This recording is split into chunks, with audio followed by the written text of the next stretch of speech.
Hello, everybody, and welcome back to another edition of the Holy Flick Podcast, brought to you by myself, Cannon, and also my co-host, as always, lovely co-host, Seth.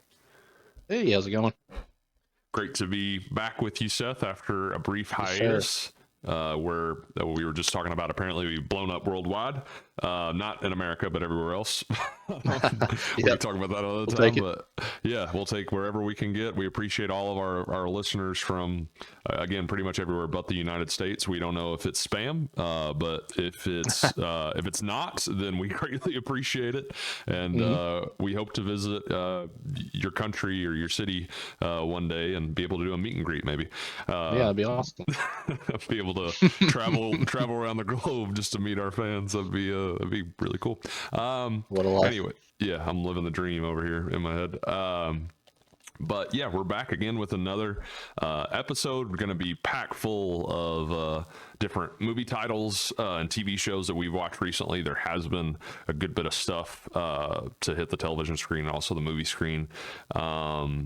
But yeah, so we're going to do our box office breakdown as always. I got like 7 or 8 reviews on here that we'll do some brief rundowns of. And of course, always our random recommendations, blind rankings, and then going to finish up the show with a Leonardo DiCaprio movie draft, picking our top 5 Leo movies. And so, yeah, I think that'll be a lot of fun. But we're going to go ahead and start out here on the show with the box office breakdown from last weekend, September 26th through the 28th. One Battle After Another coming in first place with a lower number than I'd like it to personally. $22 million, 22.4. Yep, it's first weekend, so we'll see how it does weekend to weekend. I'm really hoping it has a lot of staying power. I think word of mouth is going to be big for it. Yeah, in a good way. And a lot of stuff on the on social media and stuff posted about it, so I think that helps the marketing campaign as much as anything. Is like you talk about the word of mouth from person to person and also online. In my dream world, they go up in numbers because I think this was a kind of bigger budget movie, especially for Paul Thomas Anderson. Yeah. So I'm really hoping that it at least turns a profit, just because movies like this, original ideas from big directors too. I mean, this guy's absolutely no slouch. Right. It's not some up and comer. It's not some up and comer guy that you never heard of. I mean, he may not be as like mainstream as somebody like a Tarantino or Scorsese, but he's definitely of that caliber, and especially within Hollywood, has that respect level. I mean, you have to think he's done. Absolutely. And his diversity, like There Will Be Blood, being so decent little flick. Yeah, maybe considered one of the best movies of the century. Decent little flick there. Has a pretty good actor, I guess. It's what's his name okay, again? solid. What's his name? Something Lewis and Clark or something. Yeah, something along those lines. David Knight Clark. All right. This is sickening to even joke. Yeah, I'm sorry if you ever were told this exists. I didn't mean it. Dang it. I really didn't. I'm sure you'll be told this when you accept your Oscar next year. Yeah, already a front runner. Imagine a world where The Rock beats Daniel Day-Lewis for Best Actor. That's a world I don't want to live in. That's when things really go upside down for me. Genuinely. The Academy's already on my hit list. That would just kind of make me over the edge. So anyways, going back to One Battle After Another, expecting it to have a good second weekend for sure. At least, like I said, hopefully maintaining. And number 2 is Gabby's Dollhouse. That number is crazy. Yeah, 13.7. I don't know the budget of the film. I'm going to assume it's definitely a good bit lower than One Battle After Another. I would hope so. I would hope so. But I'm going to look that up actually real quick, just out of curiosity. What does it say here, Jamie? It is, well, can I get a number? Did they say?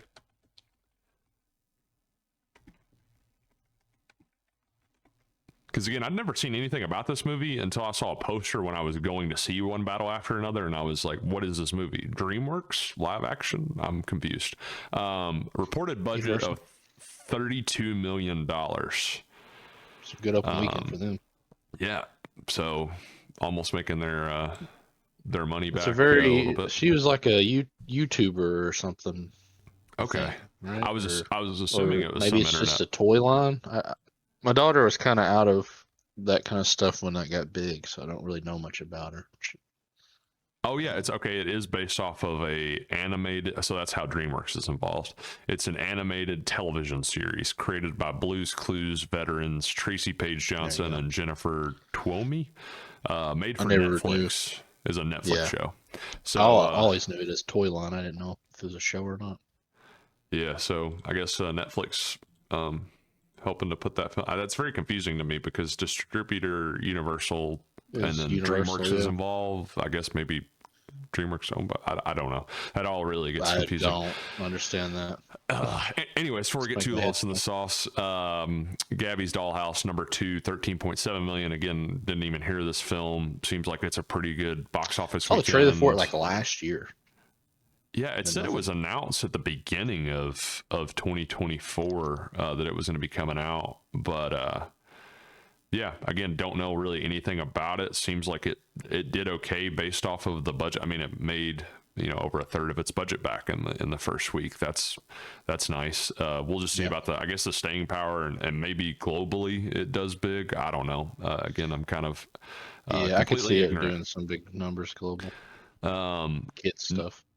Number 3 in its third weekend is Demon Slayer Infinity Castle at $7.1 million. It had made 17.3 the last weekend, so a 59% drop off. That's a pretty hard drop off in the third weekend, but I mean, they always say anything under 60 is good. So still not bad, and it's, I think, done really well overall. Maybe the highest grossing anime movie in history. Is that true, or best opening weekend? Yeah, I think it is the highest grossing. I think it's probably both. Yeah, I think it had the best opening weekend, and it probably, like you said, it is the highest. I definitely know the weekend thing. I think it was both. It has to. Yeah, I would assume so as well. Tops domestic box office second weekend. So that's actually kind of crazy. But it's done really well. We'll go into that movie as well as one battle after another in our reviews. But yeah, in its third weekend, making $7.1 million, not too shabby. In fourth, The Conjuring: Last Rites dropped off only 44% from 12.2 million to 6.8.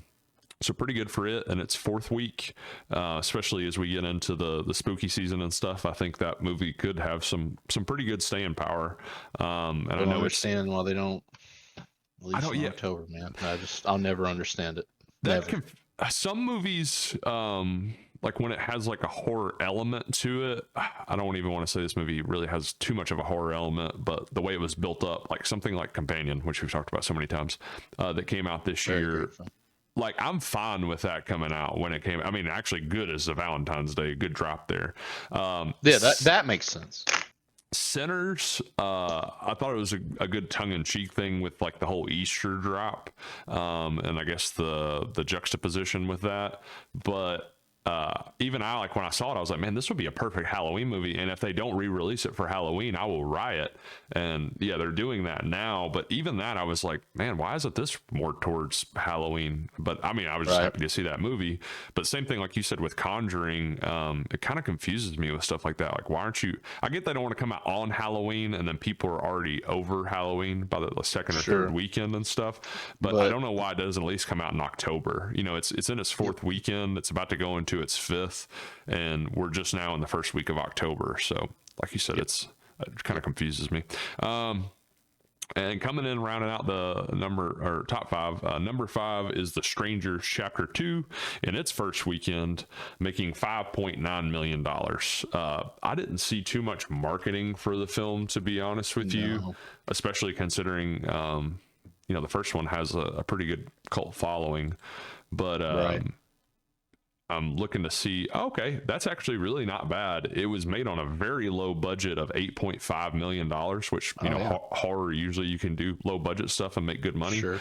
So it's showing $8 million in total for it. I guess it's counting the global box office on Wikipedia at least, but still domestically to make 5.9 on an $8.5 million budget. I mean, not bad. And yeah, we'll see how it does in its coming weekend, especially when it's fighting stuff like, Good Boy comes out this weekend. Just more horror, I feel like, will be coming out each week, or that content always. So I think it'll be tough to compete, and it's already finishing lower than The Conjuring, but like I said, low budget, so not too bad. Right. Just running through the rest of the top 10, Him came in number 6, dropped 72.5% from 13.2 to $3.6 million in its second weekend. So a 72.5% drop in its second weekend is terrible word of mouth for that film. I think the best thing that film had going for it was the idea of crossing over sports and horror in itself is a pretty interesting idea. But a lot of people thought that Jordan Peele was like directly behind the movie as far as being a director. They used his name so much that I had to talk to a lot of different people about him being the producer and what that means and all that. So, right. I think a lot of people were super excited about it and stuff, and they saw it and they realized it's not a good film. So 72.5% drop off for it. Number 7, The Long Walk, dropped 45.4% from 6.2 to 3.4. Again, not too shabby. I feel like that's another movie that probably has a little bit lower of a budget. Number 8, Downton Abbey grand finale, and its third weekend dropped from 6.4 to 3.3. You and I talked about going to see that film without knowing anything about Downton Abbey. Yep. I still love the idea of doing something like that where you have no clue what's going on and try your best to review it just as a movie. Like, I don't know, no attachments. But yeah, at a 48.4% drop off for it in its third weekend, not too shabby. It says at number 9, I'm kind of confused by this, Spider-Man trilogy in its first weekend. Is this like I don't even know. I don't know. I saw that on the list, mean? and I was wondering what that is. It you sit down and watch all 3? Yeah, I don't 'Cause really that's crazy. get that. In theaters, Spider-Man trilogy in theaters. Yeah, it is. That's exactly what it is. Wow. Just a re-release. I mean, that's pretty cool. Yeah, I mean, to see it do that well, and like I said, I haven't heard too much about it. I think if they marketed that a little better, it probably could have finished higher. I don't know. I guess probably an anniversary. I probably would have taken a stab at that, honestly. Yeah. I mean, you hear so much about other re-releases all the time, but I don't think that was kind of under the radar. But in its first weekend, making $2.2 million. So like you said, I guess they just add all the ticket sales for each, because it's showing like they showed like the first one for 2 days, the second one for 2 days, like the third one for 2 days or 3 days, whatever. So each one had its own little mini release window. And number 10, a movie I've never heard of before. They call him OG. Yeah, I saw that in theaters. I have no idea what it is. Yeah, $1.4 million, only in 800 theaters, so not very many at all. But yeah, in its first weekend at 1.4. Yeah, just some films on here that it's like, I didn't know this was even out, or never heard of this before, or whatever. So it is a Indian film. This is Indian. I just saw that one. Telugu. That's why I didn't know what it was. Yeah, that makes sense. I mean, just looking at the distributor, name versus the other ones, you can kind of tell, like, probably a foreign studio, if I had to guess. But anyways, top 5 overall, made $55.9 million. It actually increased 0.9%. I mean, basically staying the same weekend to weekend. And then the top 10 actually went up 7.4% weekend to weekend, from 65 million to 69 million. It's still less than it was at this time last year and the year before. 16.4% drop from last year and 10% drop from the year before. So we keep talking about that, I feel like, a lot when we do our box office breakdowns, is that not doing as good as last year, the year before. And the further we get from the pandemic, the less that makes sense to me. I don't know, maybe just more of the streaming era. I guess there's a lot of things you could break down with that, or just the releases of stuff. How quickly they come to streaming. Yeah, still needs to be undone for sure on what they did during COVID for the theatrical window, going from like 90 days to 30. or even less now, or they just like cut it out completely for a lot of studios. It doesn't make any Right. sense to me. But I guess it does make sense, but at the same time, I hate it. But yeah, so that's our box office breakdown for last weekend. Coming out this weekend, as we briefly mentioned before, Good Boy is a scary movie about a loyal dog who moves to a rural family home with his owner, only to discover supernatural forces lurking in the shadows. As dark entities threaten his human companion, the brave pup must fight to protect the one he loves most. Another one of those very unique ideas to show a horror film from the perspective of a dog.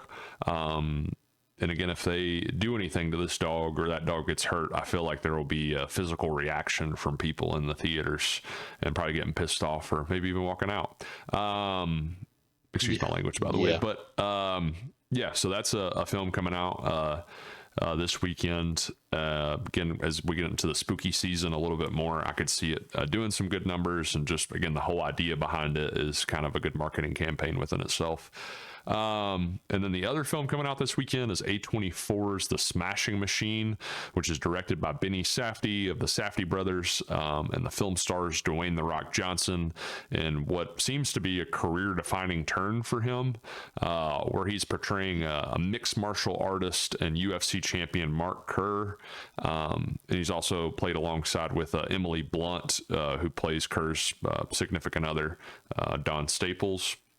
But just having one of the Safdie brothers a part of the film, having Emily Blunt in the film helps for sure. She does good for the box office, I feel like, almost always. And Dwayne "The Rock" Johnson getting not just like, oh, he's going to be serious. Like that was kind of like what it was marketed as very early on when the film was announced, but showing the makeup and like the true transformation in the trailers, or looking at a poster, like it's just every single person, or even myself after seeing it 1,000 times, I'm like, that's The Rock. Like he really looks like he's giving it his all. Yep. And doesn't compete when you look at it, especially with hair. I think that's one of the big things. But even when they have him bald in the film, that does not look. Everybody's like, "That's The Rock." Yes. So it's the eyebrow or the eyes. Yeah. The forehead. Yeah. Everything. It seems to again be kind of like maybe a new chapter for him in his career. Mm-hmm. We'll see when we see the film this weekend on how good it is. But just based off the trailers, it's like wow. And I know that again he's kind of been the favorite for best actor at the Oscars so far. So yeah, we'll see how all that goes. But I'd say that's definitely a film to look forward to and to check out this weekend. Again, like a biography story, A24, Benny Safdie, The Rock, Emily Blunt. It's just, it all kind of lines up for me where it's like, yeah, that's a film I have got to check out.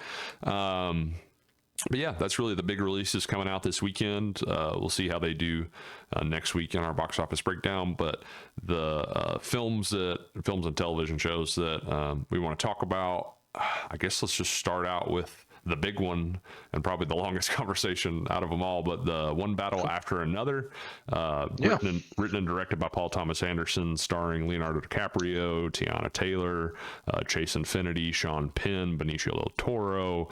The list really goes on and on. And let's start out with him. How about that? Sean Penn. Oh my goodness. I think out of all this movie was performances I've seen in a movie this year, I think he is like a kind of a no doubter for me right now that he'll at least be nominated for Best Supporting Actor. Oh, absolutely. I think if you can get odds at a book that you bet with, I'm not trying to endorse gambling, but I am at the same time. If you can find a book, whether it be a trusted app or an offshore's browser app, that's about as sure as bet as you can get if they take Oscar nomination. I don't know what the odds are, but I think you could probably put your mortgage on it, and you're going to be in a safe spot because the performance he put in, the facial mannerisms, the tics, the walk, the way he walked. I don't know. I'm sure you noticed that. It was just insane. I said if we could interview, as soon as I came out of the movie, I said, if we could interview Sean Penn on this podcast tomorrow, and he could be on here for just one question, and that's it. The only question I'm going to ask him is, how did you come up with your walks in this movie? Yes. I want to know so And the facial badly. tics too. Yes, 100%. Like his just whole physicality of the I feel like that was all him. I feel like that was all him too. So nuanced. But you know what's crazy? I just listened to a very long interview amongst all of them, and he could have just been trying to give PTA his flowers, which everybody does. But he was saying that the character was just written so well that he knew exactly what to do with it. I think it's just kind of a combination of both. But like you said, Sean Penn, I mean, you don't see him very often anymore. Not anymore, no. And he just comes out of nowhere, and you're like, who is this guy? And the trailers don't do it justice for his character. On again, how nuanced he was with this character in the film is unbelievable. Like unbelievable. I don't know, the line deliveries that he has, and mostly like you said, like the facial tics, just the way he moves is like, how do you come up with it? I mean, it's so unnatural. Like I wouldn't even say, it's uncomfortable looking, which I guess is the point. Like he's a war veteran or some kind of, he's in the military. I guess I can't say he is a war veteran. I don't know if he actually was in an active war, but he really walks around like he broke his tailbone or he got a splinter in his butt or something. But that's the best way I know how to describe it. I wouldn't call it like a toy soldier, because that's what you would expect out of somebody who's like so military-esque. I wouldn't really call it that. It's almost mechanical in the way that he walks. I don't know. Not to go on too long about that, but again, if I could ask him one thing, it would definitely be that. It was so impressive, his performance. I did love, and you know what's even... Go ahead. No, you go ahead. No, go ahead. I want to hear it. This isn't about Sean Penn. I'll just say it. He wasn't even my favorite character, but that's how much I loved him. It was my favorite. Benicio was my favorite. Okay, that's so funny, because what I was going to say was, moving on to the Benicio del Toro, is that I love to see the kind of the online campaign and love that's been thrown at Benicio del Toro for this movie and his performance, because I do love it. I mean, if I'm coming out of the movie and I'm saying what my favorite performance is, it's Sean Penn, but he gets so much more screen time for me. Way more. I wanted more, which from is understandable. Benicio del Toro. I mean, I feel like I got him more than I expected, but at the same time, it's I did too. I want more. In the trailers, I thought he was going to be a short, like a cameo type. Almost. Yeah. He definitely plays more of a part than I think most people expected him to. Yeah, a vital part. I think as far as, the best line of dialogue, I think, happens towards the end of the film. But there are a lot of great lines of dialogue. Actually, with Sean Penn and the Christmas Adventures, let's say that, his return to the Christmas Adventures. They definitely got the biggest laugh in the theater. Went to see it with Paul, and he about fell out on the floor during that scene. He's laughing like a clown, which I love. But he's a clown, that's true. I think one of the best moments, or most instantly memorable moments, was Benicio del Toro doing his little dance. Like, that was just laughs, but also just like almost mystified by it on screen. I was like, what is going on? I think there was several other people in the theater I was in that were like, what in the world? One of the coolest insights I got into his character was listening to that interview between the whole cast, where Benicio said that when he was trying to get into the character a little bit and who he was, all that, that PTA had said, you're like a tiger and a Komodo is what you are. Oh my God. And he said, I want you to picture that. And he said, that's all I needed. For then on out, I knew exactly who this guy was or how to act him. And I'm like, that's crazy to me. Or you just sent him a picture of it, I think, a tiger and a Komodo. That's so random, man. But you know what was crazy? I love it. There's a scene in the film where Leo, his character, I'm blanking on his name all of a sudden in the film. Ghetto Pat? The dude. I think his name was Bob, right? Yeah. Oh yeah, Bob. Where he's trying to charge his phone, like a sat phone. Oh my God! Which is one of the best moments in the film, and I don't think just saying that gives it away in any way. You just have to watch it play out 100%. And that's how a lot of this movie is to me. Like, yes, there are some things you could spoil, but most things are like you just have to see it, or witness it to really understand it. It's not gonna spoil it if you know. Anyways, when he's trying to charge his sat phone, I noticed in the background above the couch that he was trying to charge next to was a tiger up in like a tree. And I was like, oh, that really stood out to me. And then they cut to Benicio del Toro facing the other side of the room, and there's another tiger painting in the background. And I was like, well, this feels purposeful at this point. Like this guy's into tigers or something. So when I found out that that was like his insight to the character, I was like, oh, wow, that makes a lot of sense on why they put that in the room with him. Like it's like a reflection of that moment.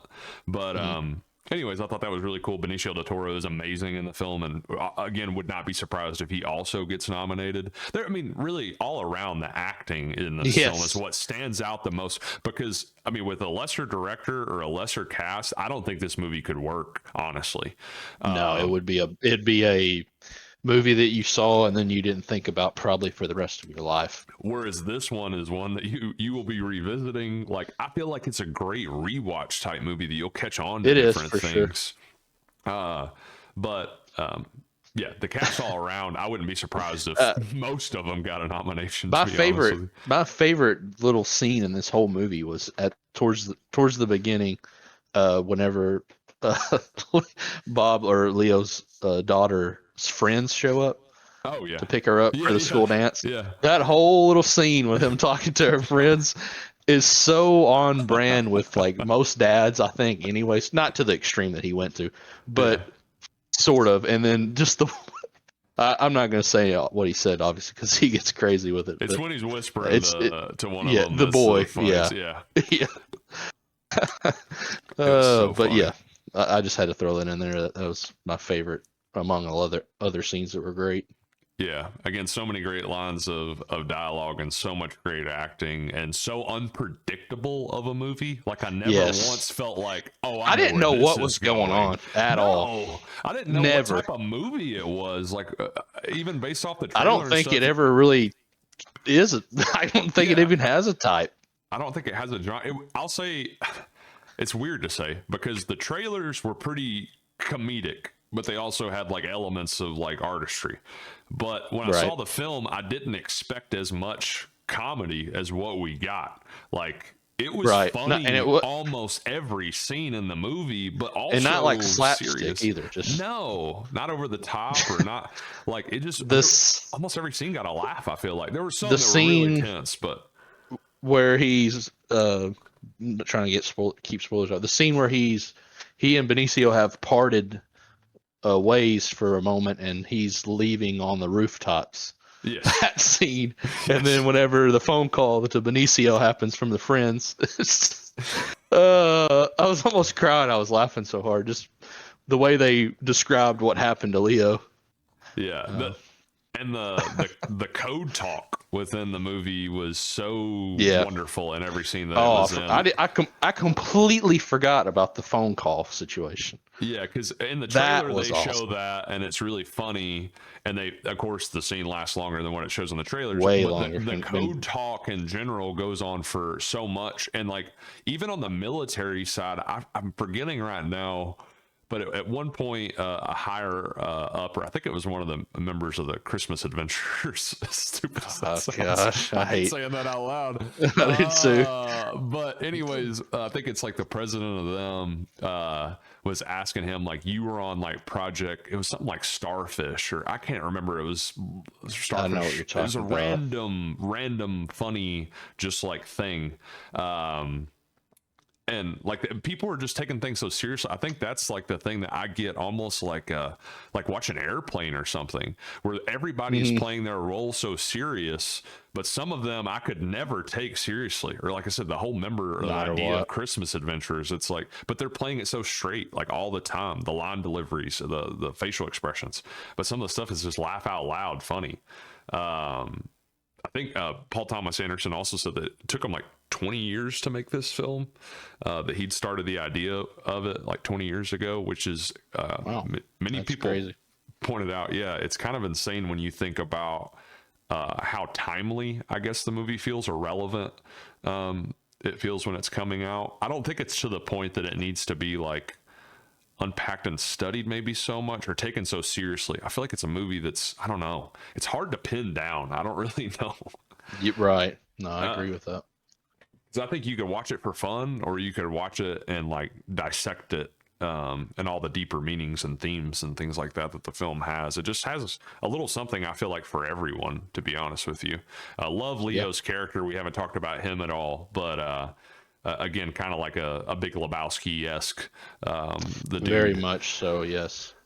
He said he got a lot of inspiration from that, and I love the idea of they keep describing him as a hero who does nothing that seems like heroic on screen. And right. I don't want to really spoil. There's a time jump within the film, which you know, again, if you've seen the trailers and stuff, that's eventually going to happen, because when it starts out, you're waiting for the time jump. I love Paul Thomas Anderson said that the most heroic act Leo did was raising his daughter during that time, which is all off screen. But by the time we cut forward, you can kind of feel that within the character. And you really are on his side, I think, more than anything, because of that act, without even seeing it. Because at the beginning, I mean, he's funny and stuff and lovable, but he's not like a character you're so attached to. But I think it is because of the act of him raising his daughter made him so much more, I don't know, sympathetic. But he did such a great job. Thank you, Sensei. That's which is in the trailer, not a spoiler. So funny. I love Leo doing comedy. I just like it is Once Upon a Time in Hollywood. It works here. He does such a good job. I think it's because we've never really seen him do it. And it's not. No, like, I don't think that's the only slapstick. reason. It's not slapstick like you said either. It's like a higher brow form of humor. Yes. But yeah, him like in Once Upon a Time in Hollywood, like him freaking out in the trailer, having his meltdown, which I remember laughing so hard in the theater. So many other people too. Yes, there's so many moments. Him when the little girl comes up to him. Yes, him inside, which has been meme to like drunk. Yeah, meme to Oblivion. God, I love that movie. Oblivion. Talking about Tom Cruise? No. Anyways, let's just not. I do like that movie though. Yeah, I do like that movie. I don't love it, but I was talking about Once Upon a Time in Hollywood. Oh, okay. I thought you said something about a reference to Oblivion. Anyways, pretty good movie, but no. Yeah, I watched it actually somewhere recently. But yeah, the scene inside the saloon with him and Timothy Olyphant. There's so many moments he has in that movie where really the whole time he's playing it like comedic, it feels like. And that's how it feels here as well. Love to see him do that. But there, again, is a dramatic side. The movie's just, again, such a mixed bag of things that are all amazing. I'd highly recommend the film. I think if I were to rate it, I'm going to say like a 93, I'm feeling. I hate to be that guy, but I'm probably gonna. That's what I had in my head.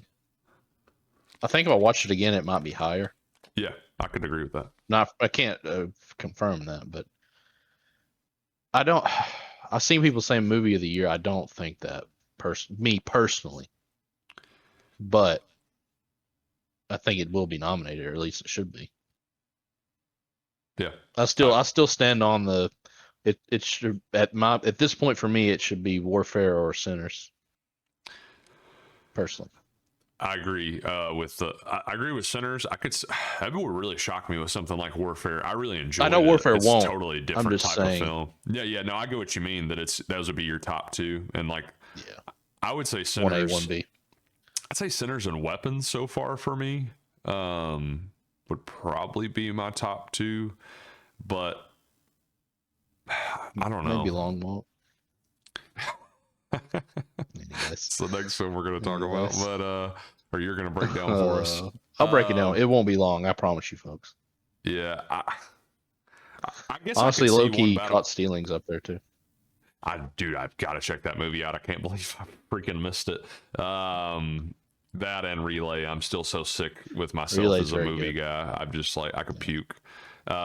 No, I think One Battle After Another could end up being like my second film. I don't see it topping Sinners for me, especially the films I think also in my mind, it's hard to be objective, but I think that deserve Best Picture. I still think it's Sinners, but One Battle After Another, like I said, up there, Weapons up there, and they're also original too, is what I love about them. Unpredictable, original, great filmmakers. Like I don't know. It's awesome to see in this film, like doing so well by word of mouth standards.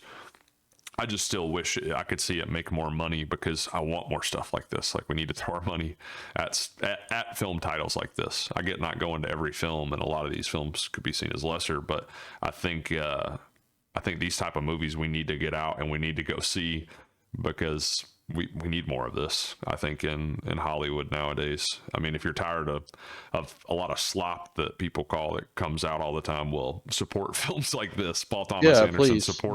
Support great filmmakers. Yeah, don't complain and then not go see something like this, or Sinners, or Warfare, or or just say, I'll wait for it to come out to streaming. Like, that's just not a good mindset to have. If you say that, I don't like you.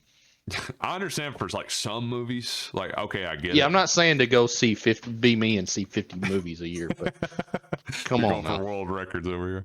But I just think it needs to be, like, I don't know, art needs to be supported, and like the best way to do it for movies is getting out and seeing them. I know y'all all downloaded that new Taylor Swift crap, so go see a movie. Yeah, that did come out, right? Or am I wrong? Yeah, it did come out. Okay. Yeah, it did very well. I'm sure it did. Again, I think as it's an R-rated film overall, but for sure, but not like it's so bloody or anything. It's just some of the themes, or I think about Get Up. That happened. Oh my gosh, that was insane to start the movie. I was like, what in the world? And we don't even know those characters yet. There was some stuff happening there. I don't understand, which I'll say this and I'll be done talking about this movie, so then we move on, but without spoilers as well.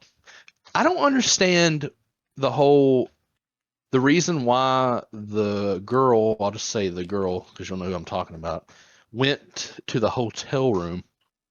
Like, I don't understand. Like, I think it was a power. She left. I think it was a power I guess so. Like, she knew that he'd be. I mean, even after think her about. forever. Okay, I don't know. I don't want to spoil anything either. But think about the way that we cut away from the scene. If you remember the gun coming down a little bit and stuff, I think there was definitely a power dynamic there that she there's a lot of things there.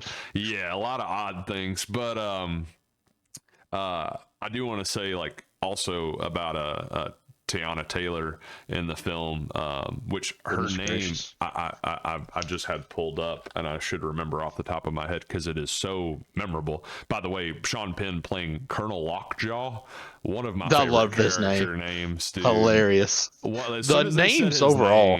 Oh yeah, so you got Leonardo DiCaprio as Bob, Sean Penn as Colonel Stephen J. Lockjaw. Just an awesome name. That is a badass. Awesome name.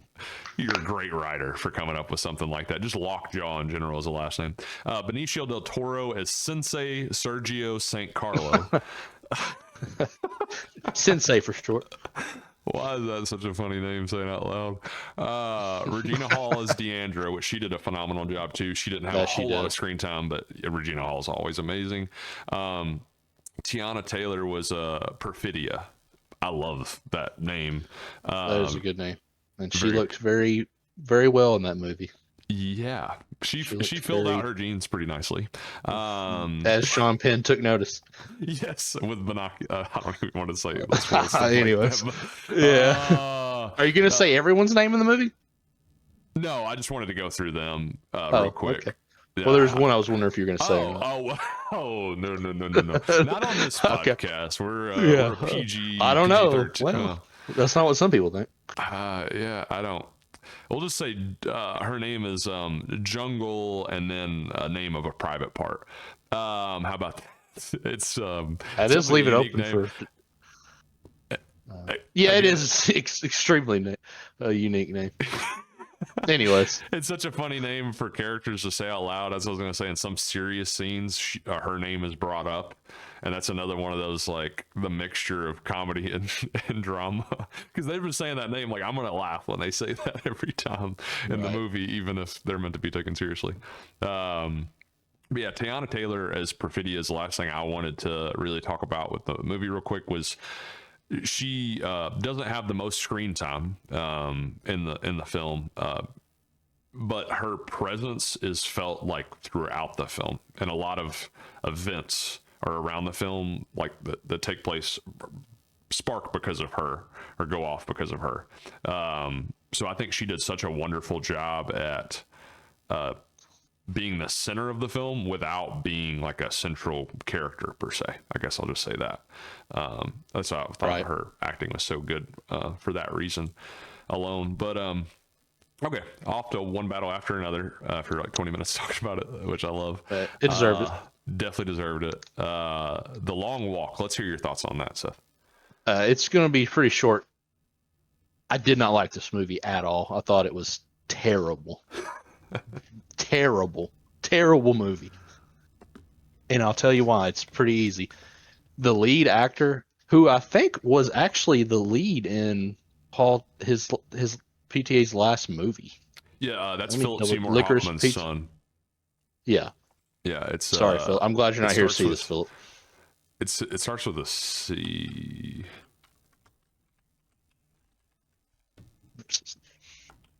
I'm so long to type. I feel like an old man. Cooper Hoffman. Okay. Well, Philip, I'm glad you're not here to witness this performance your son turned in at The Long Walk, because it was horrible. Like one of the worst lead performances I've ever seen. He was in Warfare earlier this year too. He was one of the. Yeah, well, he wasn't bad in that. I can tell you that much. He just put in a really bad performance. You think in this? I mean, this was terrible. I'm not even going to put it all on him. I'm going to say, like, the writing was not the best. The lines were. I think what they did is they took so much from the book directly, and just tried to instantly put it on the screen. It just didn't translate. This book was written in like the 70s. I'm pretty sure, or like the 80s. I've heard that from a couple people that it doesn't really hold up as far as the story goes. It just doesn't. Like the story's fine. It's kind of predictable. Even if you hadn't read the book, it's pretty predictable how it's going to go. The co-lead, though, who was in Alien Romulus, his name is David Johnson. Oh yeah, David Johnson. He's one of my favorite up and coming actors. After seeing Alien Romulus, the only reason which I wouldn't have walked out no matter what, honestly. But he was the best part of that movie. Like his performance was awesome, believable.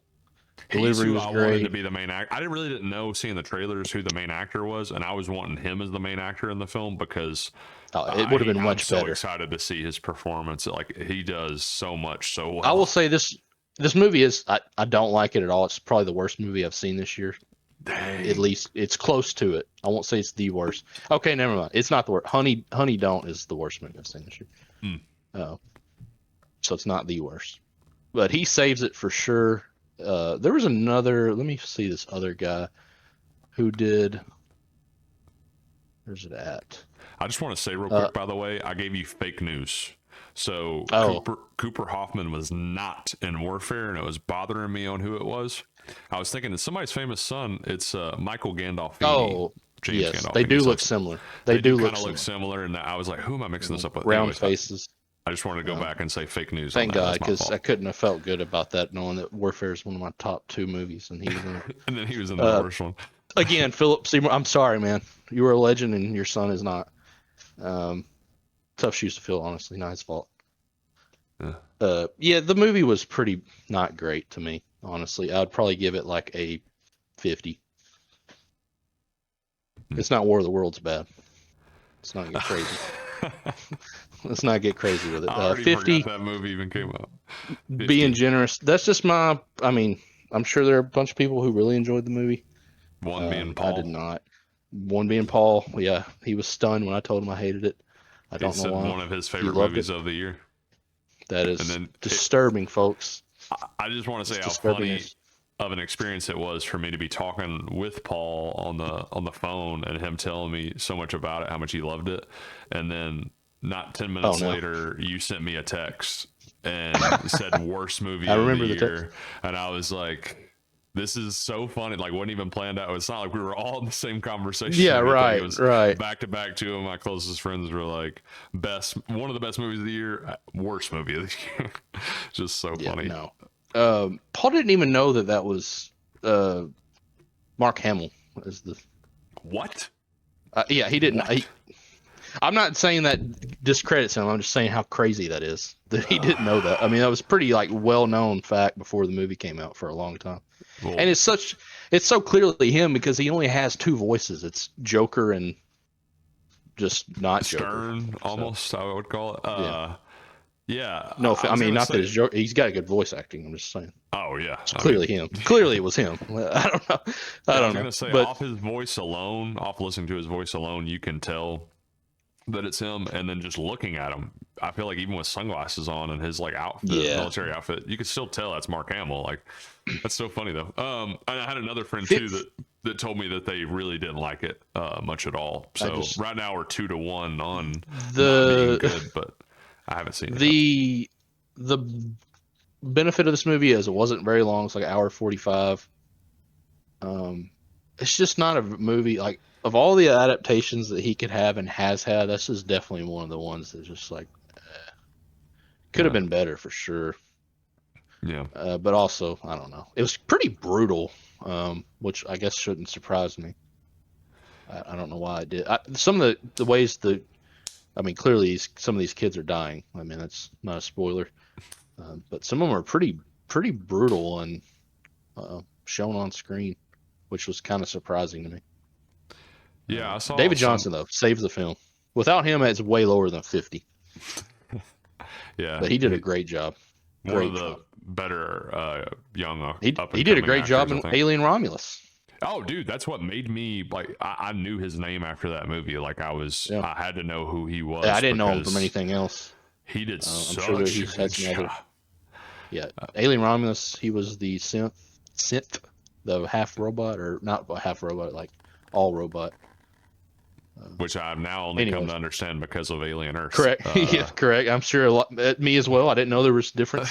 Cyborg and a synth. So they had like a whole index at the beginning of the show for people to get into, and I didn't know either. I was like, well, has this always been a thing in the lore, or is this like a new thing? I haven't gotten enough into that universe, even though I enjoy it. Right. It's just a lot of content to consume, and it's all over the place. Yeah, and I'm not going to get in on. I mean, Prometheus. Prometheus is one of my least favorite movies of all time, so it's hard for me to really fall in love with the Alien franchise. I just thought that movie was the dullest movie. I like the visuals of it, but it was just not great. I don't know. It was just great. Visually, I liked it, but that and Cabin in the Woods, two of my least favorites. But that's blasphemy. I hate Cabin in the Woods. That's one of the best horror movies ever made. I love horror comedy like so much. It's one of my favorite like cross genres to have. Is that really comedy though?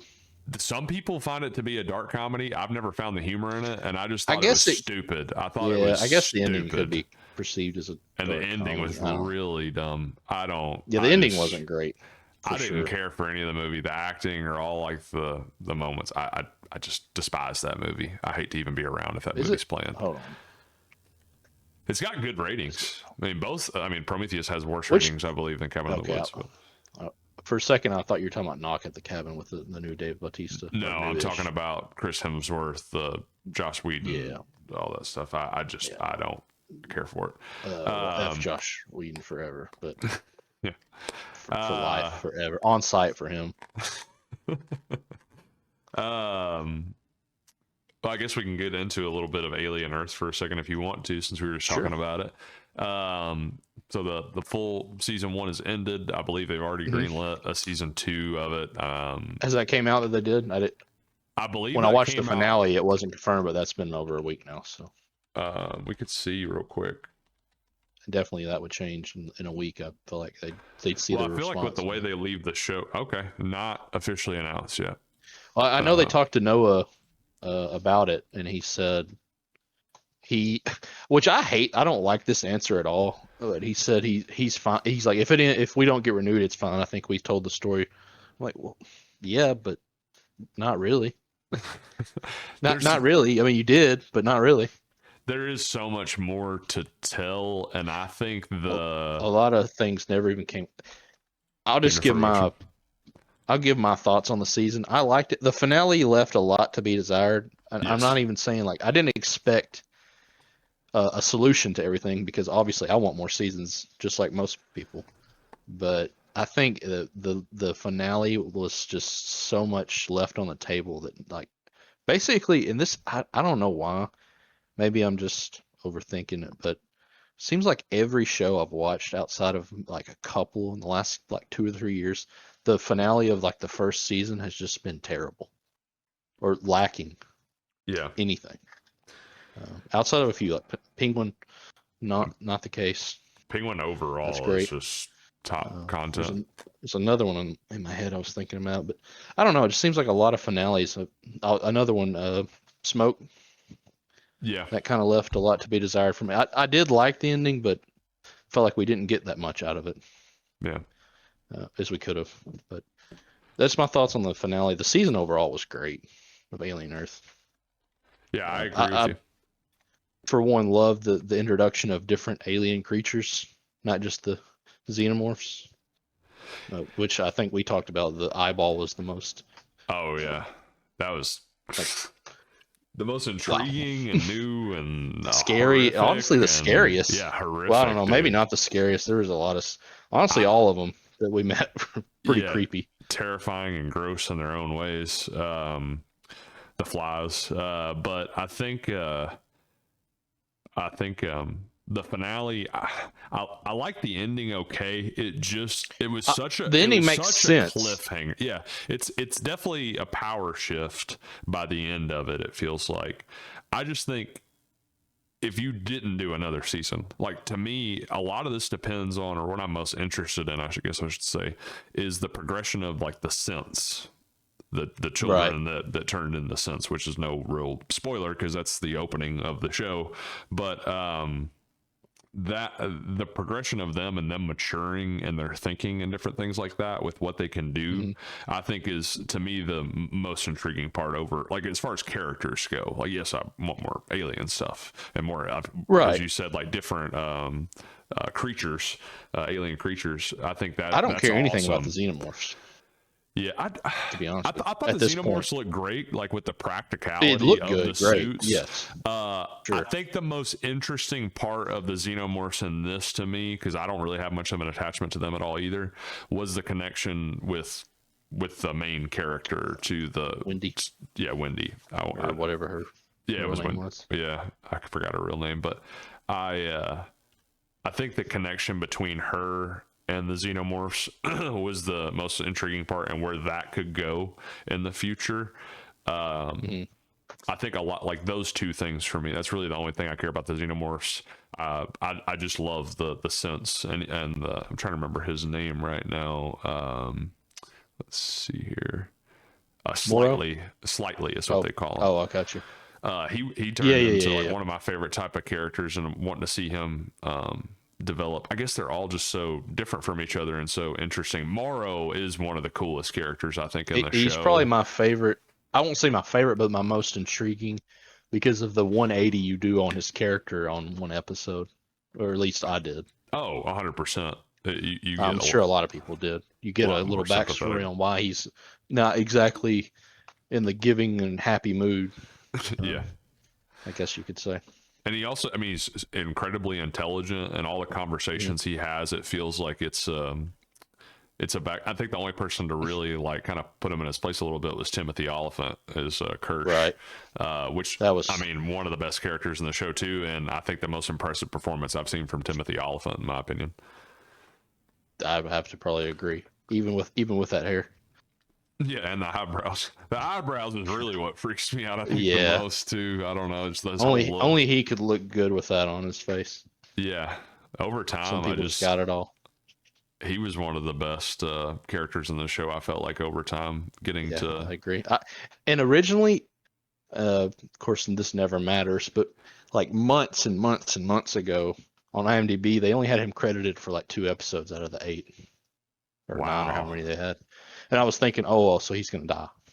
I thought the same. I mean, kind of even seeing like the trailers and stuff, they barely showed him. So I didn't figure I mean, not to say he's one of the main 3 characters or anything in the show, but he definitely plays. He is an important character. Yeah. Oh yeah, and his decision making, I think, is what always like made me so like fall in love with the character, I guess to say. And like I said, when him and Kirsch and Morrow have their standoffs. It's so good. Like that's some of my favorite moments of the season. Like you said, season overall, I think was really, really good. Yeah, I really liked it. It was finale- appointment television for me. Oh yeah, finale for me is really just too much of a cliffhanger. I think is my big, like, I guess what you're saying, where it leaves you wanting a lot more, and it kind of is dependent on the next season. And I think with the way things go with TV production nowadays, of taking such long hiatuses in between like seasons, it's like, so now I have to wait 2 years to see like how At this least. scene goes. Yeah, 2 to 3 years. It's just Here's more episodes. Here's a telling of the 8 episodes. These are just user reviews because it's television, not movies. The finale has the worst by far reviews. It is 6.2. Yeah, The I next see closest is 7.0. And One of them had a 8. Morrow has episode an 5, which was my favorite. Yep. I would say that was Morrow's episode. That's a 8.6. I remember texting you, telling you that was my, or maybe I just told you in person. I totally agree with you. When I saw that, I was just like blown away. Just the story arc throughout the whole thing was amazing. The way it was all told. As far as like backstories and like flashbacks and stuff goes, like, man, that was some of the best that you could see. It definitely, I'd say, as far as like the Alien IP goes recently, with this show and Alien Romulus being like the last 2 projects, I'm definitely getting way more into this like universe or world that I don't know. What, Badlands in a couple months or a month? Yeah. When's that? Is that October or November? I'm not sure. It doesn't matter. I believe it's November. But I love, like, I don't know. I just didn't think, again, going from like something like Prometheus, which I wanted to like and despised. To like these last 2 projects have like made me do a 180 to where like I really want to get into more of the films and like the universe of it and stuff. It's really cool. They need to re-release Romulus this month. Yeah, dude. Oh my god. Dude, terrifying. If somebody says the term nightmare fuel, one of the first things I think of is a character from that movie. That being a practical person too is crazy. Yes, when they showed the behind the scenes on that, it was like jaw dropping. Which I feel bad for that guy because I'm sure he has a lot of medical issues or will at some point. I'll never forget the gasp from like the entire audience. I mean, it was a packed house because we were there on a Friday night, me and my wife, and when that scene happened, the whole audience, myself included, gasped like in fear. Because it was like, oh my gosh! It was like I've never had that happen in a theater. Oh, I don't. Like I've had people scream. I've had people scream, but I'm talking about like you could hear everybody go, like in pure terror. It was crazy. Oh, I love that. Yeah, that movie, dude, like, talk about edge of your seat. Like, I wanted the movie to end, and I kept thinking it was going to end, not because I didn't love it. Yes. I was just like, okay, I'm getting out of this clean, and it seems like it's wrapping up. Oh no! Like, I think now like what? An hour into the movie, it felt like it was so much longer again because it was so like immersive. But like, we're an hour into the movie, and I'm like, oh, it's about to end. And I'm checking my clock. I'm like, dude, there's a lot more time left in this movie. Right. And then yeah, there were like 3 or 4 times where I felt like, okay, we're wrapping up. And then once it got to that, I was like, golly, why didn't it end before? Just because, again, like, that's one of the most terrifying I didn't want to see this. Yeah, I did not want to see this. I remember, like, I went in the movie, like, kind of half asleep. It felt like I was just tired. And I remember coming out and telling my girlfriend, like, I'm going to be up for a while now. Like, no way I can go to sleep right now after seeing that. But it was so good. I mean, Romulus over Alien Earth, it's hard to compare, like, movies and television shows. But just as far as, like, projects go and what I love the most, Romulus way over Alien Earth for me. But I still really enjoyed Alien Earth. It's unfair, but I do agree with that. Like you said, it's hard to compare, but I do agree. Romulus, just again, man, David Johnson, based on what I just said. David Johnson. He's a name to like remember. Honestly, like as soon as I saw him last year, I'm like, I'm writing his name down because in 5 years, he's going to be getting some A-list roles for sure. Yeah, maybe less than 5 years, honestly. Again, when we talk about like the next era of A-list actors, he's on it for me. Yeah, for sure, 100%, he's on it. But yeah. Anyways, He's do you 32. want to rate? Do you want to rate the season? Wow, he looks younger than that. 32. I thought so. I thought like he was 25 or when something. he was in the long walk, and I was like, wow, this is like one of the few times where he could. These guys look like teenagers, actually, not like 45-year-old men. I was gonna say you could have told me he was like 22, and I'd be like, oh, okay, cool. Yeah, no, I agree completely. That's what I thought he was going to be. He's a little bit older than I thought, but still not old. But, do you want to rate the season? Yeah, I hate doing that with TV. I don't really like doing it either. It's hard to do. It didn't feel natural as it does with a movie. Unfortunately, I think the overall season is a 7.3 on IMDb, which I think is pretty fair. Yeah, yeah. I'll probably go 7.5. Give it a little bump. If the finale would have been a little bit better, it probably would have been like a 7.8. Honestly, the finale was kind of bland. You said 7.5 is what you said?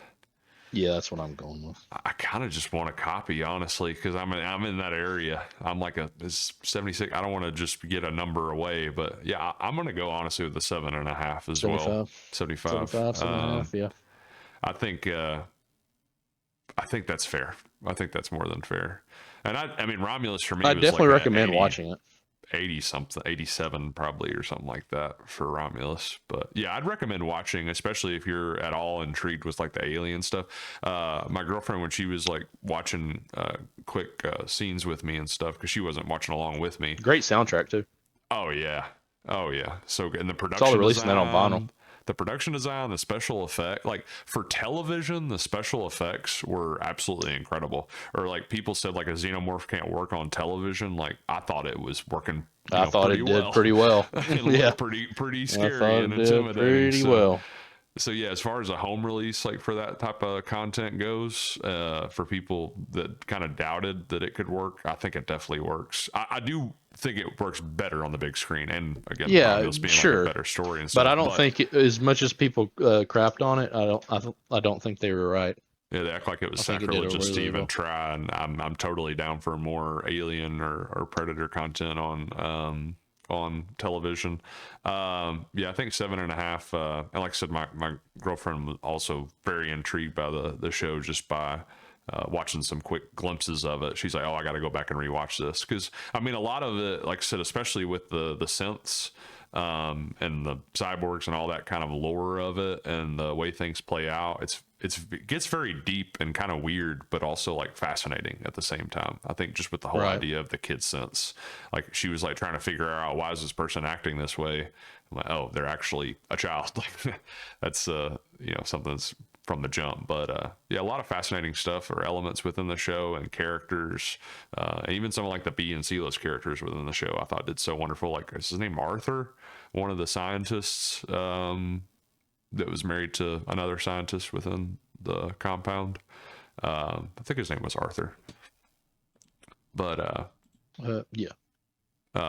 Even characters like that I got really invested in. I thought they did a great job in the show. But yeah.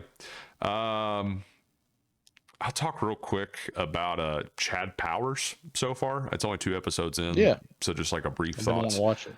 Yeah, I watched it the day it came out. Watched the episodes back to back. As I've seen some people point out, and so true, Glenn Powell getting into like costumes and wigs and doing different voices is so much more entertaining than I could ever imagine it being. We saw that in Hitman, of course. That's where he showcased it to the nth degree and did such a good job at it. I still need to watch that. Oh man, that's such a good movie. And I think I keep forgetting it's on Netflix. Yeah. I think it'll make you like kind of respect Glenn Powell as far as his acting ability more than anything else I've seen so far, to be honest with you, because that dude has such range. I like Twisters a whole lot. Actually. I did too. I went into it thinking I'm gonna think this movie is so dumb when I get out, but I liked it. That's a movie. Soundtrack was dumb, but yeah. It's a movie. If somebody like the next day was like, hey, I want to go see Twisters, I'll go see it with you again. Like, I really enjoyed that theater experience. And the opening scene of that movie, man, in the first 5-10 minutes, you're already like holding your breath. I did not expect that. It got really heavy really quick. It starts out on a high note. But yeah, Glenn Powell and Chad Powers, I think does such a great job, like continuing to like kind of get into disguise, even with his like actual, the actual person that he is. The way that he plays that is so funny, and the switch ups. But so far it's good. I've really enjoyed it. Had some like laugh out loud moments. And I think it'll be good to see where it's going. It just seems like it's just kind of having fun, I guess, to say. Overall, it's just pure kind of comedy, and not trying to take itself like too seriously at all. And it's a good thing to have. But Right, yeah, for Glenn sure. Powell, I think he already is kind of an A-lister in my opinion, just based off Yeah. of. Oh no, he 100% is. I think I agree with you on that. I think Tom Cruise has kind of He, passed down the torch to him in some ways. whoa, let's not get crazy here. I think he has, between like the Top Gun Maverick and them hanging out outside of it and just the endorsements together. I think Glenn Powell could. We'll see what stunts Glenn does, and then we'll talk. Yeah. Well, 100%. That's what it all depends on, is how I'm just committed messing with you. are you? But no, I think so. If he did like let's say in a dream world that Glenn Powell is like continuing on as like a new Ethan Hunt, 5-10 years down the line. Oh gosh. Yeah, could he do the stunts? Like that's what it would depend on, not just on your acting ability or your star, Tom talent. won't let you otherwise. Yeah, 100%. Can he be that committed to acting and stuff? But it seems like he loves it, and like I said, he's been good in everything I've seen so far, and he's really good in this. And like I said, if you're just looking for good fun, like funny television, it's good. I've really enjoyed the first 2 episodes, and definitely going to continue to watch more. I'm gonna give a quick kind of review like you just did on a show that's ongoing right now that I've only watched excuse me, the first 3 episodes now. It's called The Lowdown. Have you seen that? Yes, dude. Have you seen the newest episode of that? Episode 3? Yes. So good, because the first 2 episodes I enjoyed overall. Yeah, but they were fun. And I was going to continue watching. I mean, I'm an Ethan Hawke fan, and I know you are, but that's maybe an understatement. Anyways. But yeah, after watching the 3rd episode, I thought that was by far the best of the season so far. Yeah. And I don't know, just like start to finish, it was so good. So many great elements in it. I love episode 3. Like now I'm hooked. After the first 2 episodes, I'm like, I'll continue watching. And then I saw the new episode as I was like, okay, yeah, let's give it a watch. And then The scene with the Beluga brothers. Yes. Like oh my gosh, dude. The note, the books, I don't know. There's so many different things. His friend that he took with him to the. Yes. That guy's probably the best character in the show, honestly. So funny, man. Loki, he's like, oh, now he's Jesus now. Whenever he said that, I just died laughing. And he's like just trash talking Ethan Hawke, like That's all he's doing under his breath the whole time they're talking. Yeah, just back and forth, back and forth. I highly, that's probably going to be on my random Rex is to watch this show. I know we usually do things that are complete, but yeah. No, this is a show that I have not seen very much media for, which I don't watch TV, so maybe that's why. But I mean, it needs to be talked about. Oh, 100%. I think it's got, you know what? It's to me, it's got really big Fargo vibes. I could see that a little. The show, not the movie.